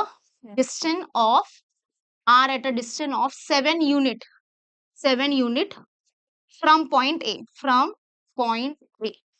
ठीक है। ये जो दोनों पॉइंट है वो A से 7 यूनिट की दूरी पर है। अभी कोऑर्डिनेट का लेट ले लो, ये कोऑर्डिनेट लिख लो, x एंड y उनके कोऑर्डिनेट है ना। तो let the coordinate of point C and point D be be x and y be x and y respectively. ठीक है, रिस्पेक्टिवली लिखना जरूरी है क्योंकि हम ऐसे बोल रहे हैं कि सी का कोऑर्डिनेट एक्स होगा और डी का वाई होगा, क्योंकि सी पहला है ना। तो let the coordinate of point C and D be x and y respectively. ठीक है, चलो अभी जो जो मेन है, ये तो मेन है, ये भी मेन है, ऐसा नहीं है कि नहीं है। डायग्राम बना दोगे, ये सब लिख दोगे ना, तो तुम लोग को पूरे 3-4 मार्क्स का ये सम आएगा, तो तुम लोग को पूरे मार्क्स मिल जाएंगे। अभी तुम लोग फटाफट करके दिखाओ क्या होगा, बताओ कैसे करोगे। अगर मुझे ये x की वैल्यू फाइंड करनी है तो मैंने क्या ट्रिक बताया था, देखो ये 1 है ना, ये 1 है 1, तो इसमें क्या करेंगे हम 7 कदम पीछे जाएंगे, राइट। ये डिस्टेंस मतलब 7 कदम पीछे लेंगे, तो हम ये -7 करेंगे इसमें। 1 पहले आएगा लेकिन ना, 1 में -7 करेंगे, पीछे जा रहे हैं तो 1 - 7 कितना होगा, -6। देखो पहला आंसर -6 आएगा ये। उसके बाद वहां पे y का कैसे निकालोगे, y का तो पहले ये 1 लिखो, ये 1 लिखने का हम यहाँ पे 7 कदम आगे जाएंगे। ठीक है, तो इसमें +7 करने का, तो ये हो जाएगा 8। तो -6 and 8 are the answer, -6 and 8 are the answer. तो कैसे लिखोगे लास्ट में आंसर, इधर से चाप लो। The coordinate of points on the number line which are at a distance of 7 unit from point A are -6 and 8। समझ में आ गया, इजी। अभी इजी बन गया कि नहीं, कमेंट पे बताओ मुझे सब लोग। 4th and 6th समझा, और इसको करके ही जाना, ये इंपॉर्टेंट है, प्रॉब्लम सेट से क्वेश्चन आएगा ही आएगा, दोनों में से एक। ठीक है, चलो अब मैं 5th वाला बता देती हूँ। 5th वाला तो बहुत इजी है। 5th वाला हमारा प्रैक्टिस सेट 1.1 है ना, उसका सेकेंड लास्ट सम। 7th वाला या 6th वाला जो है ना वैसा है। देखो बताती हूँ, यहाँ पे क्या दिया है ना, फर्स्ट वन में ए बी सी, ये जो ए है, ये बी है, और ये जो पॉइंट सी है, ये तीनों पॉइंट्स कोलिनियर है, और बी जो है वो बिटवीन में दिया है। अगर बिटवीननेस पहले से दिया है तो यहाँ पे 3 केसेस लेने की जरूरत नहीं है, यहाँ पे सिंगल केस ही आएगा। ठीक है, तो ये बी जो है वो बिटवीन में है, तो हम कैसे लिखेंगे, देयरफॉर हम लिखेंगे डिस्टेंस बिटवीन ए सी जो होगा, सबसे लार्जेस्ट वाला पहले लिखू क्या, हाँ, तो डिस्टेंस बिटवीन ए सी जो होगा दैट इज इक्वल टू, ये पूरा बड़ा डिस्टेंस जो होगा ए और सी के बीच में जो डिस्टेंस होगा that is equal to A B plus B C, है ना। तो डिस्टेंस बिटवीन ए बी छोटा plus distance between B C. ठीक है, ये एक ही केसेस होगा इसमें, इसमें 2-3 केसेस नहीं होगा। 2-3 मतलब 3 केसेस वाला कब होता है पता है, जब बिटवीननेस नहीं दिया रहता है। तो यहाँ पे तो बोला ना बी बीच में है, तो ए बी मतलब ए और सी सबसे कोपचे में है ना, तो वो सबसे बड़ा डिस्टेंस हो गया, that is equal to A B plus B C. अब वैल्यू को पुट करो, जो दिया है 3 वैल्यू है ना, तो उसमें से 2 दिए हैं। एसी दिया है, ये एसी वाला दिया है 17 इक्वल टू ए बी उधर है, देखो वो फाइंड करना है, और एसी हमको दिया हुआ है, सॉरी बीसी हमको दिया है 6.5, तो ये प्लस 6.5 उधर गया तो माइनस, तो 17 लिखोगे पहले, प्लस 6.5 उधर गया तो -6.5 is equal to distance between A B.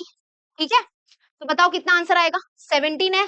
कैसे माइनस करते पता है ना, पॉइंट के नीचे पॉइंट होना जरूरी है, तो पहले 17 को लिखो 17.0, उसके बाद आएगा यहाँ पे पॉइंट, तो ये 6.5 माइनस करो, चलो माइनस करो फटाफट। तो 17.0, 17 में से 6.5 माइनस करोगे तो 10 हो गया, ये 6 हो गया, तो यहाँ पे आएगा 5 पॉइंट, ये हो जाएगा 0 और ये हो जाएगा 1, तो ये हो गया 10.5। ठीक है, यहाँ पे ये हो गया 10.5। ठीक है, इन दोनों को माइनस किया, 10.5 is equal to distance between A B. So therefore हम लिखेंगे distance between A B is equal to 10.5। अगर तुम ऐसे माइनस कर दोगे ना कि 17 माइनस 6.5, तो ये गलत है, पॉइंट के नीचे पॉइंट आना चाहिए। ठीक है, ये गलत है। अभी सेकेंड वाला देख लो, सेकेंड वाला भी इजी है। सेकेंड वाले में कौन है, पी क्यू आर है ना, तो इसमें बिटवीन में कौन है, क्यू है, तो ये पहले लिख दो Q dash R P Q are ना, सेकेंड वन। ठीक है, ये फर्स्ट वन था। अभी यहाँ पे कैसे लिखोगे, डिस्टेंस बिटवीन पी आर, पहले आएगा distance between P R is equal to होगा distance between P Q plus distance between Q R. ठीक है, वैल्यू को पुट करो सब लोग, P R P R P R, ओ ओ प्यार प्यार प्यार है नहीं, वो फाइन करना है, ये फाइन करना है। पी क्यू कितना है, P Q P Q P Q 3.4, Q R Q R Q R 5.7, तो ऐड करो इन दोनों को। चलो यहाँ पे कोई शिफ्ट नहीं होगा, यहाँ पे ये शिफ्ट क्यों हुआ था, क्योंकि बाजू में नंबर नंबर होना चाहिए ना, तभी तो सॉल्व कर पाओगे। तो ये प्लस में था, इधर आ गया तो उसके बाजू में माइनस हो गया, इधर तो नंबर बाजू में ही है ऑलरेडी, तो 3.4 और प्लस पॉइंट के नीचे पॉइंट आना चाहिए 7 5.7, तो ये कितना हुआ 7 8 9 10 11, नहीं 7 8 9 10 11, हाँ 11, 5 6 7 8 9 9 9.1 आंसर है। 9.1 क्या बोलते हो? बरोबर। चलो बढ़िया, ये भी हो गया था मस्त। और अब आ जाते हैं सेवेंथ वन। ठीक है, सिक्स वन तो कर ही लिया था। अभी सेवेंथ वन, एथ वन, नाइन्थ वन और टेंथ वन है, ये सब हमारे इफ देन के ऊपर है। यानी कि जो प्रैक्टिस सेट 1.3 है ना, उसके ऊपर है। और प्रैक्टिस सेट 1.3 बहुत बच्चों का हार गया हुआ रहेगा, है ना, वो आ ही नहीं रहा होगा, उसके लिए बहुत मेहनत चाहिए बेटा। हाँ, ऐसे थोड़ी ना होगा। थोड़ा रट्टा टाइप भी कर सकते हो, बट समझ के करोगे तो अच्छा है। जैसे यहाँ पे बोला है, right the following statement in the conditional form. Conditional form क्या होता है बेटा? कंडीशनल फॉर्म क्या होता है? इफ देन ना, इफ देन के फॉर्म में जो स्टेटमेंट होते हैं उनको हम लोग बोलते हैं कंडीशनल स्टेटमेंट। ठीक है, तो every rhombus is a square. अब इसको हम इफ और देन में कैसे बनाएंगे? ऐसे तो नहीं लिख सकते इफ रोम्बस देन स्क्वायर, मतलब कोई लॉजिक नहीं है क्या? सेंस ही नहीं बन रहा है ना। इफ रोम्बस देन स्क्वायर ऐसे तो नहीं चलेगा। मैं तुम लोग को थोड़ा ट्रिक देती हूँ। देखो, इफ के बाद वाला जो होता है ना, वहां पे हम क्या लिखते हैं? वहां पे हम क्या करते हैं? हम लोग पर्सन का क्या करते हैं? नाम लिखते हैं, नाम। अभी आपको धीरे धीरे समझेगा कि मैं क्या बोलना चाहती हूँ। दो तीन क्वेश्चन करते हैं तो मतलब यहाँ पे हम लिखते हैं कि कौन है वो, पर्सन कौन है, या वो जो है, जो भी है वो कौन है। ठीक है, उसके बाद धैन के बाद क्या लिखते हैं? हम उसकी क्वालिटी लिखते हैं। यहाँ पर जो आया है ना, उसकी क्या क्वालिटी है, उसकी क्या खूबी है, वो धैन के बाद लिखते हैं। तो धैन के बाद क्या लिखते हैं हम लोग? उस पर्सन को या उस जो भी वहां पे है उसको डिस्क्राइब करते हैं, उसकी क्वालिटी लिखते हैं। ठीक है, जैसे यहाँ पे बोला है every rhombus is square, rhombus यहाँ पे आएगा और स्क्वायर वहां पे जाएगा। क्यों पता है? क्योंकि इन लोग ने ना रोम्बस को डिस्क्राइब किया है कि जो जितने भी रोम्बस होते हैं ना, उनकी क्वालिटी बताइए क्या, कि वो स्क्वायर होते हैं, है ना। तो यहाँ पे उसका नाम मतलब कौन है, मेन कैरेक्टर कौन है, यहाँ पे मेन कैरेक्टर का नाम आता है। और उस कैरेक्टर की खूबी क्या होती है, प्रॉपर्टी क्या है, वो पीछे आएगा, ध्यान के बाद आएगा वैसे। और ये जो रोम्बस है, ये जो स्क्वायर है, वो कौन है? क्वाड्रिलेटरल है ना। भी एक आधा दो आधा एक आधा वर्ड एक्स्ट्रा ऐड करना पड़ेगा कि if the quadrilateral is rhombus then it is a square. Then it is a square मतलब अगर क्वाड्रिलेटरल रोम्बस है तो मेन कैरेक्टर कौन है? रोम्बस। और उसकी खूबी क्या है? कि वो स्क्वायर है। तो क्वालिटी हो गई वो। तो हम कैसे लिखेंगे?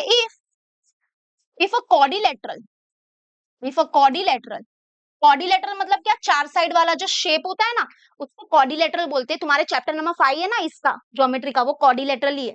तो इफ क्वाड्रिलेटरल इज रोम्बस, अगर कोई क्वाड्रिलेटरल है, रोम्बस है, देन क्या उसकी प्रॉपर्टी क्या है? Then it is a square. Then it is a square मतलब देखो, ईट पीट डाला तुमने अगर कोई एक्स्ट्रा पेक्स्ट्रा, तो उससे तुम्हारे मार्क्स नहीं जाएंगे। ये तुम्हारा ग्रामर नहीं चेक होगा, यहाँ पे थोड़ा बहुत होगा सुनने, मतलब सुनने के जैसा होना चाहिए तुम्हारा सेंटेंस, बस इतना मैं बोलूंगी। कैसा लगा? ये समझ में आ रहा है थोड़ा बहुत आंसर? ठीक है, बताओ क्या? If a quadrilateral is rhombus then it is a square and full stop. अब इसको करके दिखाओ। मैंने तुम लोग को देखो हिंट दिया है, मैंने तुम लोग को उधर हिंट दिया है इफ और देन के फॉर्म में लिखने का। इफ के बाद क्या आता है? मेन कैरेक्टर का नाम कौन है। यहाँ पे क्या बोला? Angles in linear pair are supplementary. तो यहाँ पे कौन है? लीनियर पेयर के बारे में बात चल रही है हिंदी में, हिंदी में। कि अगर कोई, अगर मतलब देखो, इफ मतलब होता है अगर मगर, है ना।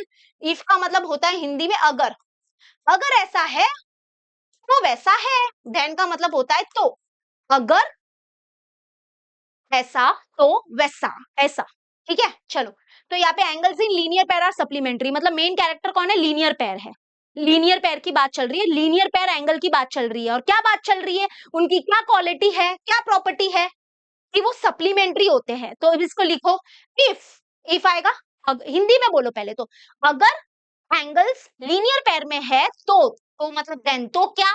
तो दे आर, वो सप्लीमेंट्री होते हैं, है ना। अगर एंगल्स लीनियर पेयर में है, या अगर एंगल्स लीनियर पेयर में है, या लीनियर पेयर एंगल्स है, तो वो सप्लीमेंट्री होते हैं। तो हो गया, यस, इजी पीजी। तो क्या लिखोगे? ऐसे लिखना, देखो ऐसे बोलोगे if angles are in linear pair, if angles are in, थोड़ा पूरा का पूरा छापना नहीं है, if angles in a linear pair. अरे थोड़ा अपना इंग्लिश भी तो बोल बोल के देखो, ये ऐसे क्वेश्चन को बार बार बोलो, अपनी ऑटोमेटिकली इंग्लिश सही निकलती है। तो if angles are in linear pair, if angles are in linear pair, then T H E then आएगा, ए नहीं आएगा, T H, then they are supplementary. अगर एंगल्स लीनियर पेयर में है तो क्या होता है? तो वो सप्लीमेंट्री होते हैं। तुम लोग को पता है क्या होता है सप्लीमेंट्री मतलब? कि अगर जो एंगल लीनियर पेयर में होते हैं ना, उनका एडिशन करने के बाद 180 डिग्री आता है, ठीक है, ये चैप्टर नंबर 2 में है। तो if angles are in linear pair then they are supplementary. Clear? देखो थोड़ा बहुत डाइजेस्ट में इधर उधर होगा तो आप माफ करना, बट मोस्टली तो मैं राइट ही कर रही हूँ। चलो थर्ड वाला, थर्ड वाला बताओ अभी। चलो सोल्यूशन, सोल्यूशन। इफ के बाद क्या आएगा, देन के बाद क्या आएगा? अभी इधर देखो, पहले तो पढ़ो। A triangle is a figure formed by 3 segment. तो यहाँ पे क्या है कि ट्राइंगल की क्वालिटी बता रहे हैं कि वो 3 सेगमेंट से बनता है। तो हम क्या लिखेंगे, इफ के बाद आएगा ट्राइंगल और धैन के बाद आएगा 3 सेगमेंट। ये तो कंफर्म हो गया है कि ट्राइंगल मेन कैरेक्टर है और उसकी प्रॉपर्टी या क्वालिटी है कि वो 3 सेगमेंट से बनता है। तो अब क्या करेंगे, कैसे लिखेंगे? If the figure is triangle, है ना, फिगर वगैरह तो लगाना पड़ेगा। If the figure is triangle then it is formed by 3 segment, है ना, then it is formed by 3 segment. तो इफ अ फिगर, अगर कोई फिगर है, if a figure is triangle, अगर कोई फिगर ट्राइंगल है तो क्या उसकी प्रॉपर्टी क्या है? Then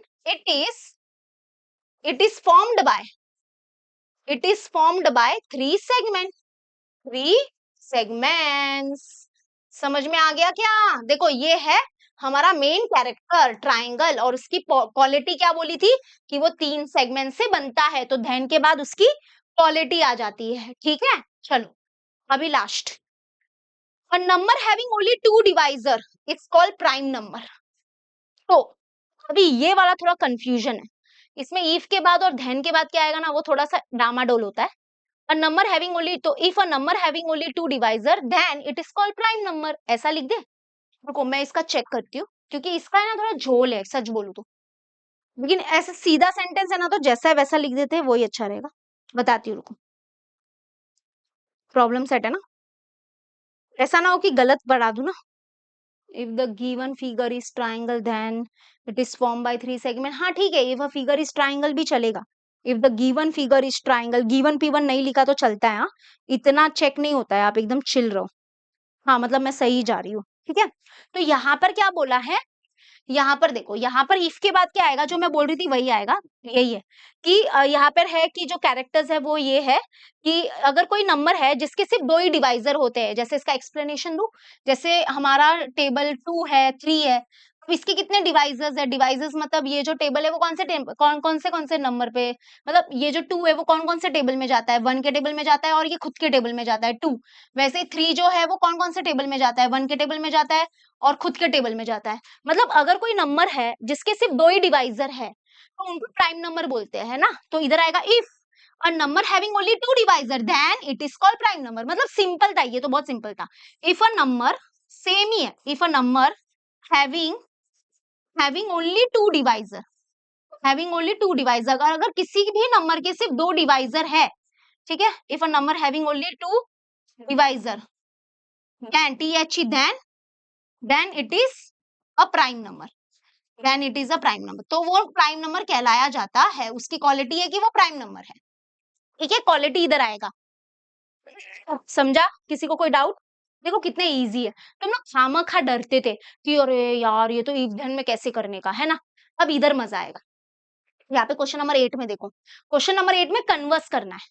right the converse of the each of the following statement. Converse मतलब पता है ना क्या होता है? देखो अभी अगर कोई स्टेटमेंट है जो इफ और देन के फॉर्म में पहले से है, और अगर हमने, ये होता है कंडीशनल स्टेटमेंट, और अभी इसका हम लोग को कन्वर्स लिखना है, ठीक है। इसको बोलते हैं कंडीशनल स्टेटमेंट, सीएस मतलब कंडीशनल स्टेटमेंट, ठीक है। मैं पूरा ही लिख देती हूँ वरना तुम लोग को सीएस पता नहीं क्या लगेगा, चेन्नई सुपर किंग ना लग जाए। तो कंडीशनल स्टेटमेंट, कंडीशनल फॉर्म बोल देते हैं, ये हमारा कंडीशनल फॉर्म है इफ और देन के फॉर्म में। अभी कन्वर्स क्या होता है, तो आपको पता ही है, इफ के बाद वाले को हम लोग बोलते हैं एंटीसीडेंट और देन के बाद वाले को हम लोग बोलते हैं कॉन्सिक्वेंट, ठीक है। और अगर हम इसको इंटरचेंज कर देते हैं, अगर हम इसको इंटरचेंज कर देते हैं, तो जो नया स्टेटमेंट आता है, इफ और देन इधर ही रहेगा, इफ इधर ही रहेगा, देन इधर ही रहेगा, ठीक है। तो अगर हम ये एंटीसीडेंट और कॉन्सिक्वेंट को इंटरचेंज कर देते हैं तो जो नया स्टेटमेंट बनता है वो कन्वर्स हो जाता है। तो ये इधर आएगा, ये वाला पार्ट, और ये वाला पार्ट इधर आएगा, ठीक है। तो अभी वही देखना है। तो यहाँ पे है ईफ के बाद वाला ये एंटीसीडेंट हो गया, और धैन के बाद वाला जो पार्ट होता है उसको कॉन्सिक्वेंट बोलते हैं। तो अभी इसको घुमाना है, ये ऑलरेडी कंडीशनल फॉर्म में है। देखो कन्वर्स में थोड़ा प्रॉब्लम कब आता है पता है, कि जब जो हमारा क्वेश्चन है अगर वो कंडीशनल फॉर्म में नहीं हो तो प्रॉब्लम होता है। जैसे कि फर्स्ट वाला तो कंडीशनल फॉर्म में है, सेकंड वाला भी कंडीशनल फॉर्म में है, उसके बाद यहाँ पे हाँ बैच की क्वालिटी बताती हूँ बाद में, फिर थर्ड वाला भी लकीली फोर्थ वाला भी कंडीशनल फॉर्म में है, मतलब चारों क्वेश्चन कंडीशनल फॉर्म में है, तो ये बहुत बढ़िया बात है। ठीक है, बैच वाला थोड़ा, हाँ बैच के बारे में बता ही देती हूँ पहले, कि आप लोग को जो विक्ट्री 5.0 के रिलेटेड अगर कुछ और डाउट है, जैसे कि क्या होता है कि हमारे लाइव क्लासेस होते हैं, शाम को होते हैं, पर डे आपको 2 लेक्चर्स मिलेंगे। ठीक, 2 लेक्चर्स होते हैं शाम को 6:30 के बाद, 7 के बाद, और आपको कंप्लीट सिलेबस आपका स्कूल का करवाया जाएगा, सेमिस्टर 1 सेमिस्टर 2 सब। ठीक है, और आप कहीं से भी, मोबाइल हो गया, पीसी हो गया, आपके पास पेन टैबलेट है, कहीं से भी एक्सेस कर सकते हो। एंड्रॉइड फोन है, अगर एप्पल यूजर हो आप, आईफोन है तो भी चलेगा। और अगर मान लो कोई लाइव लेक्चर मिस हो गया तो उसकी रिकॉर्डिंग हमारे अवेलेबल रहेगी ऐप में। ठीक है, नाउ आपके कुछ भी, देखो हर चैप्टर खत्म होने के बाद हम का लाइव डाउट सेशन भी लेते हैं। ठीक है, अगर मान लो कोई चैप्टर खत्म हुआ, उसके बाद कुछ दिन के बाद गैप देंगे हम आपको सेल्फ स्टडी का। सेल्फ स्टडी का मतलब ऐसे नहीं कि लेक्चर रुक जाएंगे मतलब आप करो, डाउट निकालो, उसके बाद 2-3 दिन बाद आपका डाउट रहेगा, या तुरंत नेक्स्ट डे डाउट ले लेंगे। उसके बाद एग्जाम के पहले अगर आपको कभी कोई रिवीजन चाहिए तो रिवीजन रख देंगे। आपको मैंने बोला था पर्सनल मेंटरशिप मिलेगा, मतलब आपको हर टीचर का, जो भी आपके बैच के टीचर्स है उनका नंबर दिया जाएगा, एक नंबर दिया जाएगा जिसको हम लोग बोलते हैं IVR नंबर। और वहां पे ऐसा होता है कि अगर आपको गैलेक्सी मिस से बात करनी है तो 1 दबाइए, शुभम सर से बात करनी है तो 2 दबाइए, 5 सर से बात करनी है तो 3 दबाइए। तो वैसे आप कोई भी टीचर से बात कर सकते हो। हमारे यहाँ पे टेस्ट सीरीज होता है, आपको सब्जेक्टिव एंड ऑब्जेक्टिव टेस्ट दोनों मिलेंगे। ठीक है, क्लियर हुआ सबको? क्लियर हुआ? ओके, चलो आते हैं अभी हम अपने टॉपिक पे। ओके, चलो ई फॉर धैन को हम अभी, ई फॉर धैन नहीं, एंटीसीडेंट और कॉन्सिक्वेंट को इंटरचेंज करते हैं। तो if the sum of the measures of angle of in a figure is 180, then a figure is triangle. अभी आपको तो पता ही है ना, इसने जो बोला है वो सही बोला है वैसे तो, कि अगर कोई फिगर है जिसका sum of all angle, sum of all the angles, अगर कोई फिगर है जिस sum of measure of all angle 180 है तो वो ट्राइंगल होता है। बात तो सही है, लेकिन अभी हमको क्या करना पड़ेगा, और फिगर इस ट्राइंगल को आगे बुलाना पड़ेगा और ये पूरे पार्ट को पीछे लिखना पड़ेगा। तो अभी उसको ही हम बोलते हैं कन्वर्स। तो यहाँ पे सोल्यूशन आएगा, सोल्यूशन, सोल्यूशन देखो, सोल्यूशन इफ हम लिखेंगे, हम लिखेंगे इफ फिगर इज ट्राइंगल। ठीक, द फिगर लिखो तो भी चलेगा, ऐसा कुछ नहीं है। If the figure is triangle then क्या, then the sum of the measures of the angle in the figure is 180। ऐसे मतलब डायरेक्टली मैं सच बोलूं, हमने क्या किया, इसको, इस वाले को आगे लेके आना है, इस वाले को इधर लेके आएंगे। ठीक है, हम इधर लिखे देन नहीं, है देन उधर ही रहेगा। देन के बाद जो भी है हम लिखेंगे इफ द फिगर, अगर कोई फिगर ट्राइंगल है, हिंदी में भी थोड़ा बोलो, क्योंकि हिंदी से थोड़ा सा है ना, ये इफ देन वाले क्वेश्चन बहुत अच्छे से सॉल्व होते हैं। तो यहाँ पे लिखेंगे if the figure is a triangle, if the figure is a triangle, then क्या, then then the sum of measure of its angle is 180 degree. मतलब ये फिगर फिगर लिखने की जरूरत नहीं है, क्योंकि ऑलरेडी दो दो फिगर आएगा तो मजा नहीं आएगा यार, और लिखो वरना चलता है। देखो if the figure is triangle that the then the sum then the sum of measure of then the sum of measure then the sum of measure of its angle मतलब उसके एंगल। ओके, मैं figure फिर से नहीं लिख रही हूँ ताकि मेरा इंग्लिश अच्छा लगे। Then the sum of measure of its angle is 180 degree. ठीक है, ये आप ये 180 नीचे लिखना, मतलब अच्छे से लिखना। तो ये समझा ये क्या है, देखो फिर से पढ़ती हूँ। If the figure is triangle then the measures then the sum of measure of its angle is 180 degree. तो उसके जो sum of measures of angles होंगे वो 180 डिग्री होंगे। समझा? चलो ये स्टार्ट करते हैं। इधर है इफ, इधर पढ़ते हैं if the sum of measures of two angle is 90 degree then they are complement of each other. तुम लोग को पता है ना, अगर कोई दो एंगल है, मान लो एंगल ए और एंगल बी है, अगर उनका सम क्या आता है 90 डिग्री आता है ना, तो वो दोनों एंगल को कॉम्प्लीमेंट बोलते हैं, मतलब they are complement of each other, या कॉम्प्लीमेंट्री एंगल बोला जाता है उनको। ठीक है, तो यही कुछ बोला गया है। देखो मैं क्वेश्चन भी समझाती हूँ ताकि इजी हो जाए। तो हमको क्या करना है, ये जो धैन के बाद वाला जो पार्ट है वो आगे लिखना है, ये आगे लिखना है और इसको पीछे डालना है, इसको धैन के बाद वाले में डालना है, ठीक है। तो हम कैसे लिखेंगे, देखो if they are complement of each other, ऐसा तो डायरेक्ट नहीं लिख सकते। दे मतलब कौन, ये किसको रिफर कर रहा है, ये एंगल को रिफर कर रहा है। तो ऐसे तो डायरेक्ट नहीं लिख सकते ना कि धैन के बाद जो है उसको डायरेक्ट उठा उठा के इधर लिख दे डायरेक्ट, वो तो नहीं चलता है कभी कभी। देखो लिख दू if they are complement of each other, अच्छा नहीं सुनाई दे रहा है मुझे। कौन, धे मतलब कौन, एंगल की बात हो रही है कि एंगल कॉम्प्लीमेंट होते हैं ना। तो if angle are, if angles are complement of each other, then the sum of measures of two angle is 90 degree. ठीक है, तो बस इतना ही था कि थोड़ा एंगल वर्ड को हमको ऐड करना था, बाकी कुछ नहीं है। तो कैसे लिखेंगे, इफ एंगल्स आर, ठीक है एंगल्स लिखो, इफ एंगल्स आर, बाकी सब सेम है, दे नहीं लिखा हमने, दे के जगह पे एंगल्स लिखा। If angles are complement, if angles are complement of each other, if angles are complement of each other, then the sum of measures of two angle is 90 degree. अच्छा टू एंगल्स भी लिख सकते थे, if two angles are complement of each other, very good, अच्छा idea आया, इधर से idea आया मुझे। तो टू लिखो बेटा, टू अच्छा रहेगा।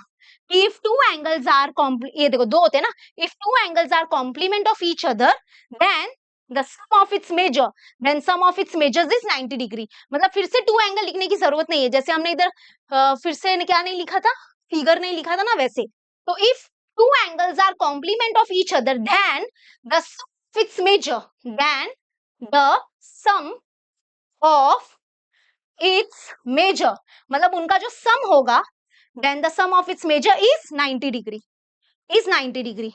then the sum of its, या ऐसे भी लिख सकते हो then the sum of measures of two angle is 90 degree. मतलब अगर आपको डायरेक्ट छापना है तो फिर से छाप लो डायरेक्ट, लेकिन इधर टू एंगल जरूर लिखना। If they are complement of each other अच्छा नहीं सुनाई देगा, if two angles are complement of each other then the sum of its measures is 90 degree, या then the sum of measures of two angle is 90 degree, वो भी चलेगा। तो समझा ना इधर मैंने क्या चेंजेस किया, आई होप आपको समझा होगा। जिसको नहीं समझता है ना एक दो बार फिर से देखने का पूरा, ठीक है। चलो थर्ड वन करते हैं, थर्ड वन करते हैं, थर्ड वन बताओ अभी, थर्ड वन पहले तो पढ़ो। If the corresponding angles formed by the transversal of two lines are congruent then the two lines are parallel. आपको पता ही होगा कि अगर मान लो ये दो लाइन है, मैं पहले ना क्या करती हूँ थोड़ा क्वेश्चन समझाती हूँ। अगर ये चैप्टर नंबर 2 की कहानी है सब, बाय द वे। अगर मान लो कोई दो लाइन है और ये ट्रांसवर्सल है, और अगर यहाँ पे जो करस्पॉन्डिंग एंगल जो है, ये करस्पॉन्डिंग एंगल मतलब क्या, अपने 9th में पढ़ा होगा, ऐसे एल बनता है ना, तो ये करस्पॉन्डिंग एंगल होते हैं, ठीक है। तो अगर इसने क्या बोला कि इफ द करस्पॉन्डिंग एंगल जो ये फॉर्म हुए हैं, अगर वो क्या है, किस वजह से फॉर्म हुए हैं, if the corresponding angle form by the transversal of two line are congruent, मतलब अगर ये करस्पॉन्डिंग एंगल अगर कॉन्ग्रेंट है तो इसका मतलब ये दोनों, ध्यान, इसका मतलब ये दोनों लाइन क्या है, पैरेलल है। अगर ये करस्पॉन्डिंग एंगल कॉन्ग्रेंट नहीं होते तो ये लाइन भी पैरेलल नहीं होते बेसिकली, बट ठीक है वो बात की बात है। मतलब तुम लोग को क्वेश्चन समझा क्या, ये समझाने की क्या कोशिश कर रहा है तुम लोग को कि अगर ये जो करस्पॉन्डिंग एंगल यहाँ पे फॉर्म हुए हैं, किसकी वजह से फॉर्म होते हैं ये करस्पॉन्डिंग एंगल, ये दो लाइन और ये ट्रांसवर्सल की वजह से। और अगर ये करस्पॉन्डिंग एंगल अगर कॉन्ग्रेंट है, मेन मुद्दे की बात क्या है कि अगर ये करस्पॉन्डिंग एंगल कॉन्ग्रेंट है तो देन ये दोनों लाइन क्या है, पैरेलल है। अभी हम लोग यहाँ पे इसको सेंटेंस को कैसे करेंगे, देखो हम यहाँ पे पहले तो इफ लिखेंगे, इफ, और यहाँ पे धैन के बाद ये है तो ये पहले आ जाएगा। If two lines are parallel तो ये आगे आ जाएगा, ठीक है। तो if two lines are parallel, अगर देखो आपको पता ही होगा, आपने 8th में किया है, अगर दो लाइन पैरेलल होती है तो क्या होता है कि ये जो करस्पॉन्डिंग एंगल्स फॉर्म हुए हैं वो कॉन्ग्रेंट हो गए, है ना। तो ये हम क्या करेंगे, if two lines are parallel, ये आगे लिखेगी, इफ द टू लाइंस मत लिखो, सिर्फ लिखो if two lines are parallel, if two lines are parallel. तो देन क्या होता है, देन हम लिखेंगे, देन ये लिखेंगे, then the corresponding angles formed by a transversal of two lines are congruent, बस छाप दो, पूरा छाप दो। देन के बाद ये पूरा, then the corresponding angle, then the corresponding angles, मेरे को जगह नहीं हो रही थी इसलिए मैं नीचे लिख रही हूँ, then the corresponding angle form by a transversal of two lines are congruent, पूरा इधर तक लिख दो, तो मतलब ये पूरा इधर आएगा, मतलब सेम है, कुछ छापना ही है पूरा आपको, सच बोलूं तो ये देखो धैन के बाद जो था वो आगे आ गया, और जो मतलब एंटीसीडेंट लास्ट में चला गया, कॉन्सिक्वेंट पहले आ गया, समझा। चलो अभी ये करते हैं सोल्यूशन। यहाँ पे दिया if the sum of the digits of a number is divisible by 3 then the number is divisible, अरे then the number is divisible, मैंने लगता है कुछ क्वेश्चन आधा अधूरा लिखा है। हाँ मैंने कुछ तो क्वेश्चन में, वेट क्वेश्चन देखती हूँ, एक मिनट।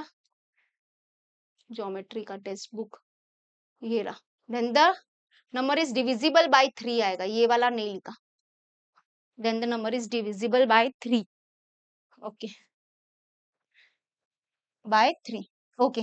आपको 3 की कहानी पता है, इसने क्या बोला पता है, ये सेंटेंस क्या बोल रहा है कि if the sum of the digits of the number is divisible by 3 then the number is divisible by 3। इसका मतलब जैसे कि मान लो एक नंबर है 396, अभी कैसे पता चलेगा कि ये जो नंबर है वो 3 के टेबल में जाता है कि नहीं, बहुत बड़े बड़े नंबर्स भी होते हैं, कभी कभी इतने बड़े नंबर होते हैं 5 2 7 8, ऐसा कुछ भी है, मतलब ये नंबर 3 के टेबल में जाएगा कि नहीं जाएगा, कैसे पता चलता है पता है, आप इसके सारे डिजिट्स को ऐड कर दो, मतलब ये छोटे छोटे डिजिट्स है ना, इसके सारे ऐड कर दो, जैसे 1 + 5 6, 6 + 2 6 + 2 8, 8 + 7 8 + 7 होता है 15, तो क्या 15 3 से डिवाइड होता है, हाँ, तो मतलब ये नंबर भी 3 से डिवाइड होगा, ये कौन, मतलब ये पूरा नंबर, समझा 1527।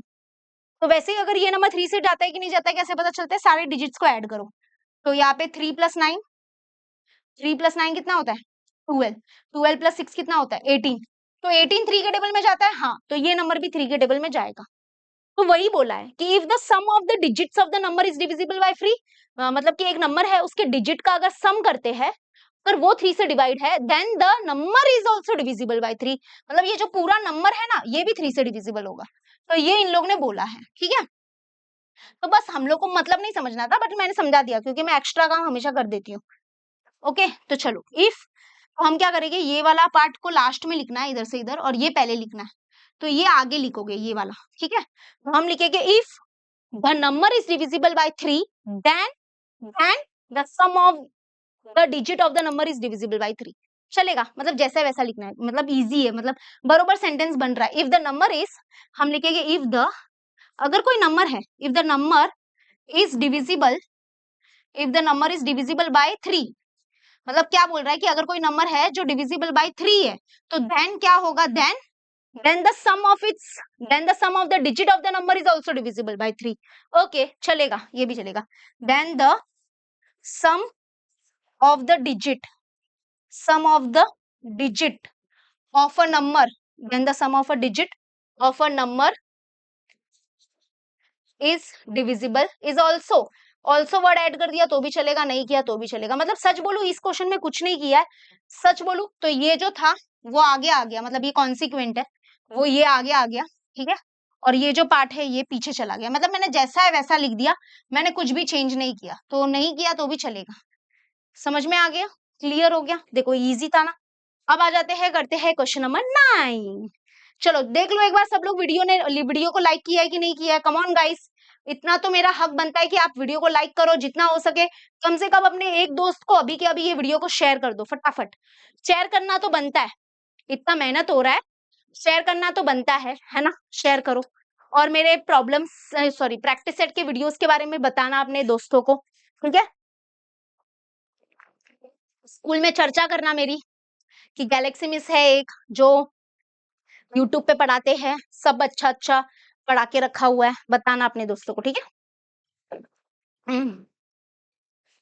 चलो तो चलो अभी हम लोग करते हैं क्वेश्चन नंबर 9, क्वेश्चन नंबर 9 बहुत इंटरेस्टिंग है, क्वेश्चन नंबर 9 में हम लोग को बोला है राइट द एंटीसीडेंट यानी कि the given part and the consequent that is part to be proved in the following statements.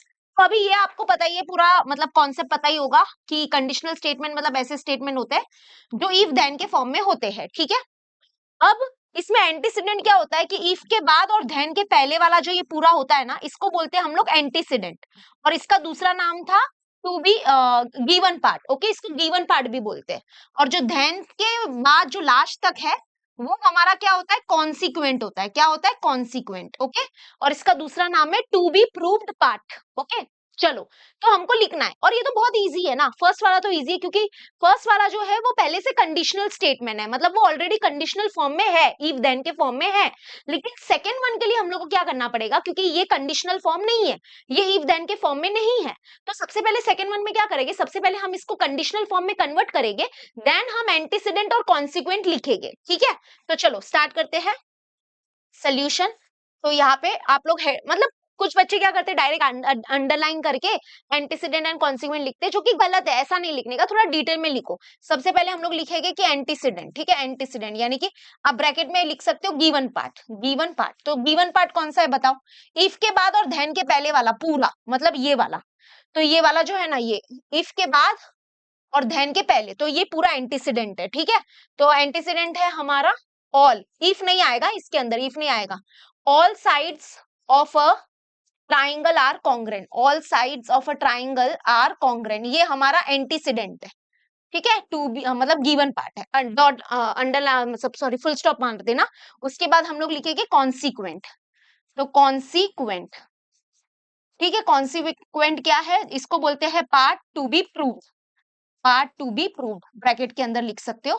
तो जो हमारा कॉन्सिक्वेंट है वो क्या है, धैन के बाद वाला, मतलब ये पूरा, it's all angles are congruent. ठीक है, इट्स धैन नहीं आएगा।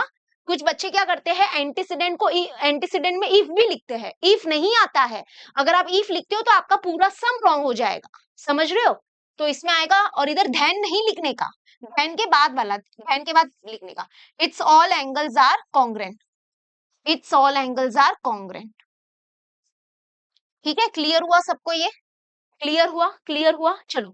लेकिन इसमें क्या थोड़ा सा दिक्कत है, इसमें क्या प्रॉब्लम है कि इसको कन्वर्ट करना पड़ेगा पहले इफ देन के फॉर्म में, और ये वाला जो है ना, एक तुम लोग एक काम करो, अपना टेक्स्ट बुक निकालो, उसमें 1.3 हमारा जो प्रैक्टिस सेट है ना, उसका क्वेश्चन नंबर 1 देखो, उसमें ये है the diagonals of the parallelogram bisect each other, मतलब ऐसा नहीं तो सेम वैसा है, मतलब इसको हम लोग कंडीशनल फॉर्म में कन्वर्ट करना आ जाएगा, तुमको पता है। पैलोरोग्राम क्या होता है, पैलोरोग्राम के जो डायगोनल्स है ना, ये पैलोरोग्राम है, पैलोरोग्राम एक क्वाड्रिलेटरल है, ठीक, तो इसके जो डायगोनल्स है ना वो एक दूसरे को क्या करते हैं, बाइसेक्ट करते हैं, मतलब इसके जो डायगोनल्स है वो एक दूसरे को क्या करते हैं, एक इक्वल पार्ट में डिवाइड करते हैं, ऐसा कुछ। तो इसको हम लोग पहले इफ देन के फॉर्म में लिखते हैं, कंडीशनल फॉर्म में लिखते हैं, तो इसका कंडीशनल फॉर्म क्या होगा, इफ क्वाड्रिलेटरल इज पैलोरोग्राम, अगर कोई क्वाड्रिलेटरल पैलोरोग्राम है, then the diagonal bisect each other, है ना। तुम लोग को मैंने सिखाया ना इफ देन के फॉर्म में क्या लिखने का, इफ के बाद क्या आएगा बेटा, इफ के बाद आएगा उसका नाम, कैरेक्टर का नाम, कैरेक्टर कौन है, पैलोरोग्राम, उसकी प्रॉपर्टी, उसकी क्वालिटी धैन के बाद आएगी, तो धैन के बाद क्या आएगा कि उसके जो डायगोनल्स है वो एक दूसरे को बाइसेक्ट करते हैं। ठीक है, तो ऐसे लिखेंगे, इफ क्वाड्रिलेटरल इज पैलोरोग्राम, क्वाड्रिलेटरल मतलब क्या, एक ऐसा शेप जिसके 4 साइड होते हैं, तो ऐसे बहुत सारे शेप्स है, rectangle, square, rhombus, parallelogram, kite, trapezium, है ना, मैंने बोला ना चैप्टर 5 में सीखोगे। हाँ, if a quadrilateral is parallelogram, if a quadrilateral is parallelogram, तो धैन क्या होगा, then its diagonals bisect each other. ठीक है, तो उसके डायगोनल्स बाइसेक्ट करते हैं एक दूसरे को। तो हम ये पहले क्या कर रहे हैं, कंडीशनल फॉर्म में लिख रहे हैं, और कंडीशनल फॉर्म में क्यों लिख रहे हैं आपको समझ में आया ना, फिर हम उसका एंटीसीडेंट और कॉन्सिक्वेंट बता पाएंगे। तो if a quadrilateral is parallelogram, then its diagonal, then its diagonals bisect each other, then diagonal bisect each other। ठीक है, आप ये पूरा एक लाइन में लिखो, एक लाइन जगह नहीं होती तो नीचे लिखो, ऐसा कुछ नहीं है। अभी हम एंटीसीडेंट कॉन्सिक्वेंट लिखेंगे। ठीक है, तो चलो बताओ सब लोग कमेंट में, मुझे है ना 2 मिनट ये वीडियो को पॉज करो, ये वीडियो को पॉज करो, चलो फटाफट। मैं एंटीसीडेंट की स्पेलिंग थोड़ा रॉन्ग लिख रही हूँ, ये भी करेक्ट कर लेना, ठीक है। तो NTCC एंटीसीडेंट, ठीक है। और मुझे कॉन्सिक्वेंट बताओ सब लोग क्या होगा, बताओ एंटीसीडेंट क्या होगा, पता है एंटीसीडेंट होगा ए, अ क्वाड्रिलेटरल इज पैलोरोग्राम। ठीक है, ये आएगा ए लिखने का, हाँ, अ क्वाड्रिलेटरल इज पैलोरोग्राम। तो मैं मतलब एक काम करती हूँ, मैं कॉपी पेस्ट ही कर लेती हूँ, है ना, टाइम वेस्ट ना हो अपना। अरे ये क्या हो गया, मुझे सिर्फ इतना ही चाहिए, बट इतना नहीं आएगा, छोड़ो। तो क्वाड्रिलेटरल, अ क्वाड्रिलेटरल इज पैलोरोग्राम, ये हमारा एंटीसीडेंट हो गया। ठीक है, अभी कॉन्सिक्वेंट क्या होगा, कॉन्सिक्वेंट होगा देन के बाद वाला, देन के बाद वाला पूरा, यानी कि it's diagonals bisect each other, its diagonal bisect each other। ठीक है, क्लियर हो गया। तो इजी था ना क्वेश्चन नंबर 8 भी, ठीक है, सॉरी 9 है ये तो 9। अब आ जाते हैं फाइनली लास्ट क्वेश्चन कर रहे हैं, क्वेश्चन नंबर 10। जैसे कि आप यहाँ पे देख सकते हो स्टार मार्किंग है, स्टार मार्किंग मतलब थोड़ा सा डिफिकल्ट, बट मुझे लगता है इसमें कुछ डिफिकल्ट जैसा है नहीं, ये भी इजी है। क्या बोला है, draw the label figure showing information in each of the following statement and right the antecedent and consequent. मतलब इसमें भी वही करना है, 9th में कैसा था, एंटीसीडेंट एंड कॉन्सिक्वेंट लिखो, वही करना है, लेकिन इसमें क्या होगा, हम लोग को डायग्राम भी बनाना है, ठीक है। लेकिन यहाँ पे फर्स्ट वाला तो है ना, इसमें है ना, पहले तो इसको हम लोग क्या करेंगे, पहले हम इसको इसमें कन्वर्ट करेंगे, कंडीशनल फॉर्म में कन्वर्ट करते हैं, उसके बाद इसका एंटीसीडेंट और कॉन्सिक्वेंट लिखते हैं, ठीक है।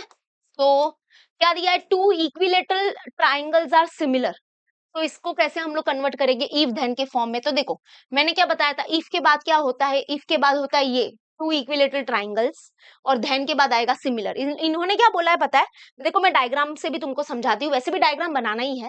तो अगर कोई दो ट्राइंगल है वो इक्विलेटरल है, इक्विलेटरल ट्राइंगल मतलब क्या, इक्विलेटरल ट्राइंगल मतलब ऐसे ट्राइंगल जिसका मतलब, ये इक्विलेटरल ट्राइंगल किस क्या बोलते हैं, इक्विलेटरल ट्राइंगल मतलब जिसके सारे साइड इक्वल होते हैं। अरे ये क्या हो रहा है, हाँ, जिसके सारे साइड इक्वल होते हैं और जिसके सारे एंगल भी इक्वल होते हैं, एंड ईच एंगल जो होते हैं वो 60 डिग्री होते हैं, अगर आपको नहीं पता हो तो। क्योंकि है ना, ये सब अभी आप सीखने ही वाले हो, चैप्टर नंबर 3 हमारा ट्राइंगल करके नाम है, ठीक है, ऑलरेडी सारे चैप्टर्स के प्रैक्टिस सेट के वीडियोस अवेलेबल है। तो ये इक्विलेटरल ट्राइंगल्स मतलब ऐसे ट्राइंगल जिसके सारे साइड इक्वल होते हैं, तो इसके सारे साइड इक्वल हो गए, और ये भी इक्विलेटरल ट्राइंगल है, क्योंकि दो इक्विलेटरल ट्राइंगल है ना, तो इसके भी सारे साइड इक्वल हो गए, तो ये हो गया PQR। और इक्विलेटरल ट्राइंगल के सारे एंगल्स भी इक्वल होते हैं और सब होते हैं 60-60-60, ठीक है। तो अभी यहाँ पे हमने बाजू में डायग्राम तो बना दिया है, ठीक है, दो ट्राइंगल बना देना, बस थोड़े इशारे लगा देने, इसका नाम ABC रखना, इसका नाम PQR रखना, और सारे साइड इक्वल बताना, इधर एक डैश एक डैश एक डैश। जैसे अगर मान लो इसका एक साइड 10 सेंटीमीटर है तो बाकी सब भी 10-10-10 होगा। इक्विलेटरल ट्राइंगल्स मतलब ऐसे साइड, सॉरी ऐसे ट्राइंगल जिसके सारे साइड इक्वल होते हैं, सारे एंगल इक्वल होते हैं। तो ये भी इक्विलेटरल ट्राइंगल है, ये भी इक्विलेटरल ट्राइंगल है, दोनों अलग है, ठीक है, इक्विलेटरल ट्राइंगल है। तो यहाँ पे जो इक्विलेटरल ट्राइंगल्स होते हैं ना वो सिमिलर होते हैं, सिमिलर, ओके, मतलब वो सेम सेम होते हैं, सिमिलर, क्योंकि सिमिलर वाला कॉन्सेप्ट है ना, आप लोग ने सीखा है 8th स्टैंडर्ड में, 8th स्टैंडर्ड में सिमिलर नहीं सीखा है यार, कॉन्ग्रेंट सीखा है। तो सिमिलर का सिंबल भी अलग होता है, बट ठीक है, चलो जो भी मैंने डायग्राम बना के दे दिया आपको। अब मैं इसको कंडीशनल फॉर्म में लिखती हूँ, तो हम लिखेंगे if two triangles are equilateral then they are similar, है ना। अगर देखो मैंने बोला ना, हिंदी में बोलो, अगर कोई ट्राइंगल है, दो है ना, कोई नहीं, कितने हैं, दो है, तो अगर दो ट्राइंगल इक्विलेटरल है तो वो सिमिलर है। अब सिमिलर का मतलब एक्चुअली में क्या होता है पता है, या 3rd चैप्टर में सीखोगे, ठीक है, बट जो भी है, तो हम लिखेंगे अगर if two triangles, if two triangles are similar, ठीक है, इफ टू ट्राइंगल्स, अगर कोई दो ट्राइंगल्स है, if two triangles are equilateral, sorry similar नहीं है, इक्विलेटर, पहले इक्विलेटर आएगा, if two triangles are equilateral then they are similar, then they are what, similar, ठीक है, सिमिलर हो गया। तो मैंने इफ देन के फॉर्म में क्यों लिखा पता है ना, क्योंकि हमको एंटीसीडेंट कॉन्सिक्वेंट भी लिखना है, प्लस डायग्राम भी बनाना था। डायग्राम तो चलो मैंने आपको बाजू में बना के दे दिया है।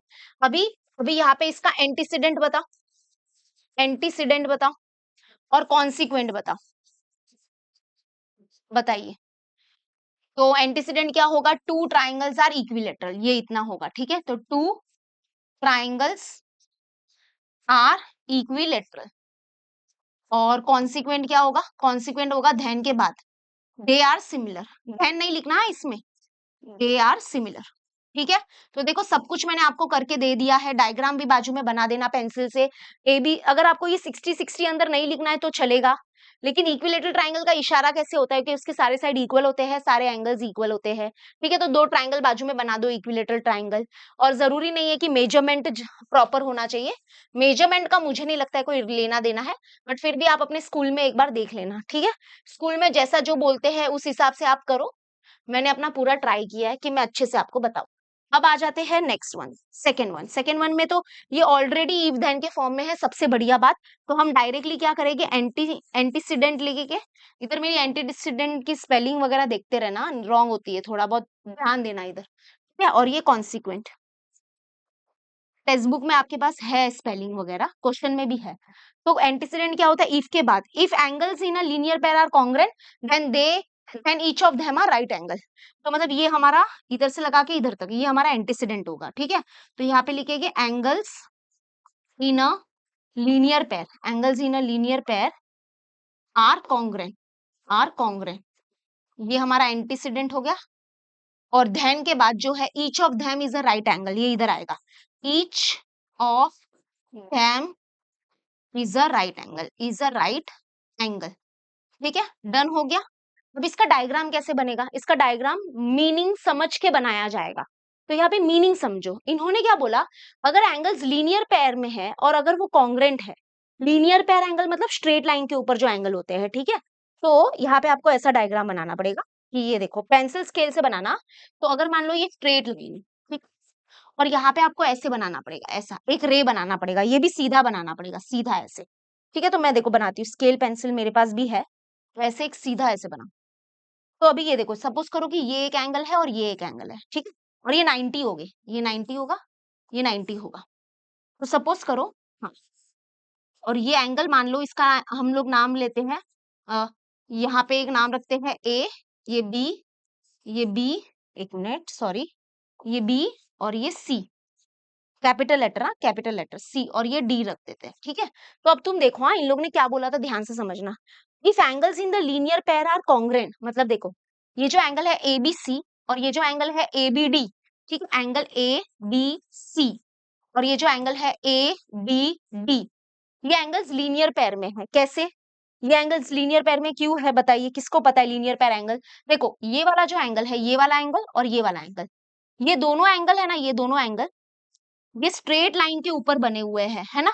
तो इनको बोलते हैं बेटा, ये एंगल प्लस ये एंगल, ये दोनों को बोलते हैं लीनियर पेयर एंगल्स। और लीनियर पेयर एंगल्स जो होते हैं ना, आपको पता ही है कि सप्लीमेंट्री होते हैं, मतलब इनका एडिशन जो होता है ना वो 180 डिग्री होता है, आपको पता है ना ये, है ना। लेकिन इन लोग ने क्या बोला है, वैसा नहीं, the angles in the linear pair are congruent. अगर मान लो कि ये जो एंगल है, एंगल ये और ये एंगल 1 है, ये एंगल 2 है, अगर ये एंगल्स इन लीनियर पेयर अगर कॉन्ग्रेंट है ना, मतलब ये दोनों एंगल अगर कॉन्ग्रेंट है ना, तो मतलब पक्का वो 90 है, पक्का वो they, then they each of them is a right angle. इसका मतलब इसमें क्या होगा, ये एंगल भी 90 होगा और ये एंगल भी 90 होगा। अगर वो कॉन्ग्रेंट है तो वो 90 है दोनों पक्का, अगर वो कॉन्ग्रेंट नहीं है तो कुछ भी हो सकता है। मतलब ऐसा केस हो सकता है कि मान लो कि ये स्ट्रेट लाइन है और ये ऐसे एक रे है, तो ये एंगल और ये एंगल ए है, मान लो ये एंगल बी है, तो एंगल देखो लीनियर पेयर एंगल सप्लीमेंट्री होते हैं, मतलब angle A plus angle B is equal to क्या होता है, 180 डिग्री होगा। लेकिन यहाँ पे ये कॉन्ग्रेंट नहीं है क्योंकि ये लाइन टेढ़ा है ना, ऐसा ये वाला लाइन। तो मान लो ये सपोज करो ये ऑब्ट्यूज है ना, मतलब ये ले लो 120 डिग्री और ये ले लो एंगल बी ले लो 60 डिग्री, तो 120 प्लस 60 कितना हो जाएगा, 180। तो देखो वैसे भी ये दोनों एंगल कॉन्ग्रेंट नहीं है, अगर ये एंगल कॉन्ग्रेंट नहीं है तो ये 90 भी नहीं होंगे।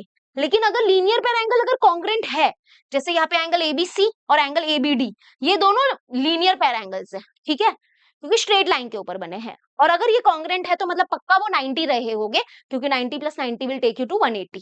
तो इन लोग ने वही वही बोला है, if angles in the linear pair are congruent, अगर वो कॉन्ग्रेंट है तो मतलब पक्का each of them is a right angle, तो पक्का वो राइट एंगल है। तो ये डायग्राम हो गया। डायग्राम कैसे हुआ, ये स्ट्रेट लाइन बनाओ और ऐसे स्ट्रेट एरो बनाना और ये 90 का इशारा लगा देना। तो angle A B C and angle A B D ये लीनियर पेयर्स एंगल है। और ऐसे ये थोड़ा एक्स्ट्रा बताया, पर ये नहीं लिखा तो चलेगा, लिखना भी नहीं है, ठीक है। चलो finally we are on the last sum. तो अभी तक कौन कौन ये वीडियो देख रहा है, जो ये वीडियो देख रहा है कमेंट में टाइप करो लास्ट, तो मैं समझ जाऊंगी कि तुम लोग लास्ट तक ये वीडियो देख रहे हो। कम ऑन गाइस, कमेंट में टाइप करो लास्ट, मैं समझ जाऊंगी कि तुमने ये पूरा प्रॉब्लम सेट देख लिया है। सल्यूट है तुम लोग को। चलो लास्ट सम करते हैं। लकीली यहाँ पे बढ़िया चीज ये है कि यहाँ पर ये इफ देन के फॉर्म में है, तो हम लोग क्या कर सकते हैं, पहले एंटीसीडेंट एंड कॉन्सिक्वेंट लिख देंगे, ठीक है। तो चलो लिखते हैं एंटीसीडेंट और कॉन्सिक्वेंट,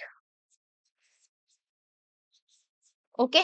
चलो एंटीसीडेंट क्या होगा, इफ के बाद धैन के पहले, इफ के बाद और धैन के ये पहले, बस इतना। यानी कि if the altitude drawn on two sides of the triangle are congruent then those two sides are congruent, okay. तो यहां से द, मैं ऐसे अभी लिख देती हूँ, ऐसे मत करना एग्जाम में, जाने दो मैं लिख देती हूँ तुम्हारे लिए, इतना तो मैं कर ही सकती हूँ। तो the altitudes drawn on two sides of a triangle, of a triangle are congruent, are congruent.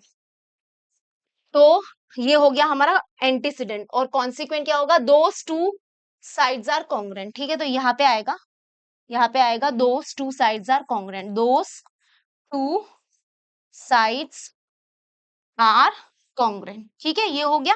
अभी इसका डायग्राम समझते हैं, इसमें दिया क्या है वो समझते हैं। ठीक है, तो यहाँ पे हम लोग को बोला है इफ एल्टीट्यूड्स, एल्टीट्यूड्स का मतलब होता है बेटा height, height, height, Heights.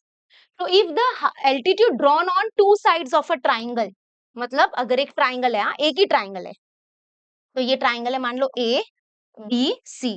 Triangle में कितने साइड होते हैं, ट्राइंगल के कितने साइड होते हैं बताइए सब लोग कमेंट में। वेरी गुड, 3 साइड होते हैं। तो यहाँ पे क्या बोलते हैं, if the altitude drawn on two sides of the triangle, मतलब अगर हमने क्या किया, ट्राइंगल की कोई भी 2 साइड के ऊपर एल्टीट्यूड बनाया। जैसे हम क्या कर सकते हैं, सी से, एल्टीट्यूड मतलब हाइट बेटा, जैसे कि यहाँ से भी बना सकते हैं नीचे, बट मैं यहाँ से बनाऊंगी सी से और बी से, तो पहले बी से बनाते चलो। तो बी से हम क्या करेंगे, एल्टीट्यूड बनाएंगे। ये रफ में बनाना है, ऐसा नहीं है कि एग्जैक्ट एल्टीट्यूड होना चाहिए, मतलब स्केल पेंसिल तो यूज ऑब्वियसली करना है। एल्टीट्यूड मतलब हाइट, हाइट मतलब परपेंडिकुलर लाइन बनाना है। आपको तो पता ही होगा कि एक ट्राइंगल में 3 हाइट होते हैं, एक यहाँ से हाइट निकलता है, एक यहाँ से हाइट निकलता है, और एक यहाँ से हाइट निकलता है।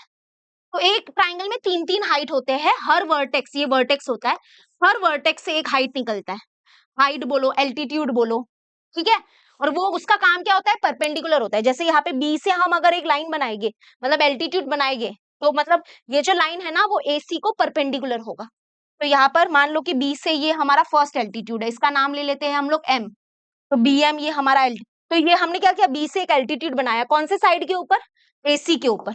उसके बाद हम क्या कर सकते हैं, उसके बाद हम बना सकते हैं सी से, तो सी से हमने एक एल्टीट्यूड बनाया।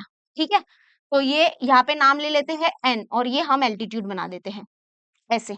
ठीक है, एल्टीट्यूड, ये इशारा परपेंडिकुलर का इशारा क्या देता है ये हमको, कि 90 डिग्री है। तो ये बी से एक एल्टीट्यूड बनाया, सी से एक एल्टीट्यूड बनाया। ठीक है, कोई भी 2 साइड के ऊपर एल्टीट्यूड बनाना है, तो हमने कौन से 2 साइड के ऊपर एल्टीट्यूड बनाया, ये वाले साइड के ऊपर एल्टीट्यूड बनाया है, और ये वाले साइड के, है ना। ये देखो, ये वाला एल्टीट्यूड इस वाले साइड के ऊपर है, और ये वाला एल्टीट्यूड इस साइड के ऊपर है। तो क्या बोला है, if the altitude drawn on two sides of a triangle are congruent. तो अगर मान लो कि हमने क्या किया, अगर ये जो 2 एल्टीट्यूड बने हैं, कोई भी 2 साइड के ऊपर बने हैं, राइट, और अगर ये कॉन्ग्रेंट है, कॉन्ग्रेंट है मतलब कौन, CN और BM।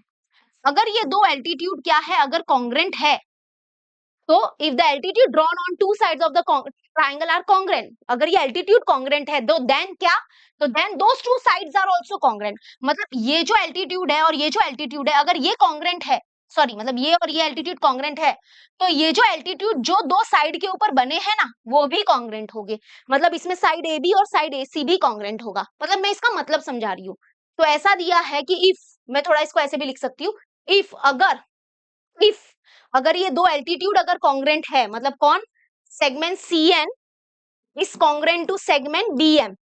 ये अगर 2 एल्टीट्यूड, इफ अगर ये 2 एल्टीट्यूड कॉन्ग्रेंट है, तो देन ये जो 2 एल्टीट्यूड जो साइड के ऊपर बने हैं, तो ये एल्टीट्यूड इस साइड के ऊपर बना है, ये एल्टीट्यूड इस साइड पे बना है ना, ट्राइंगल की साइड।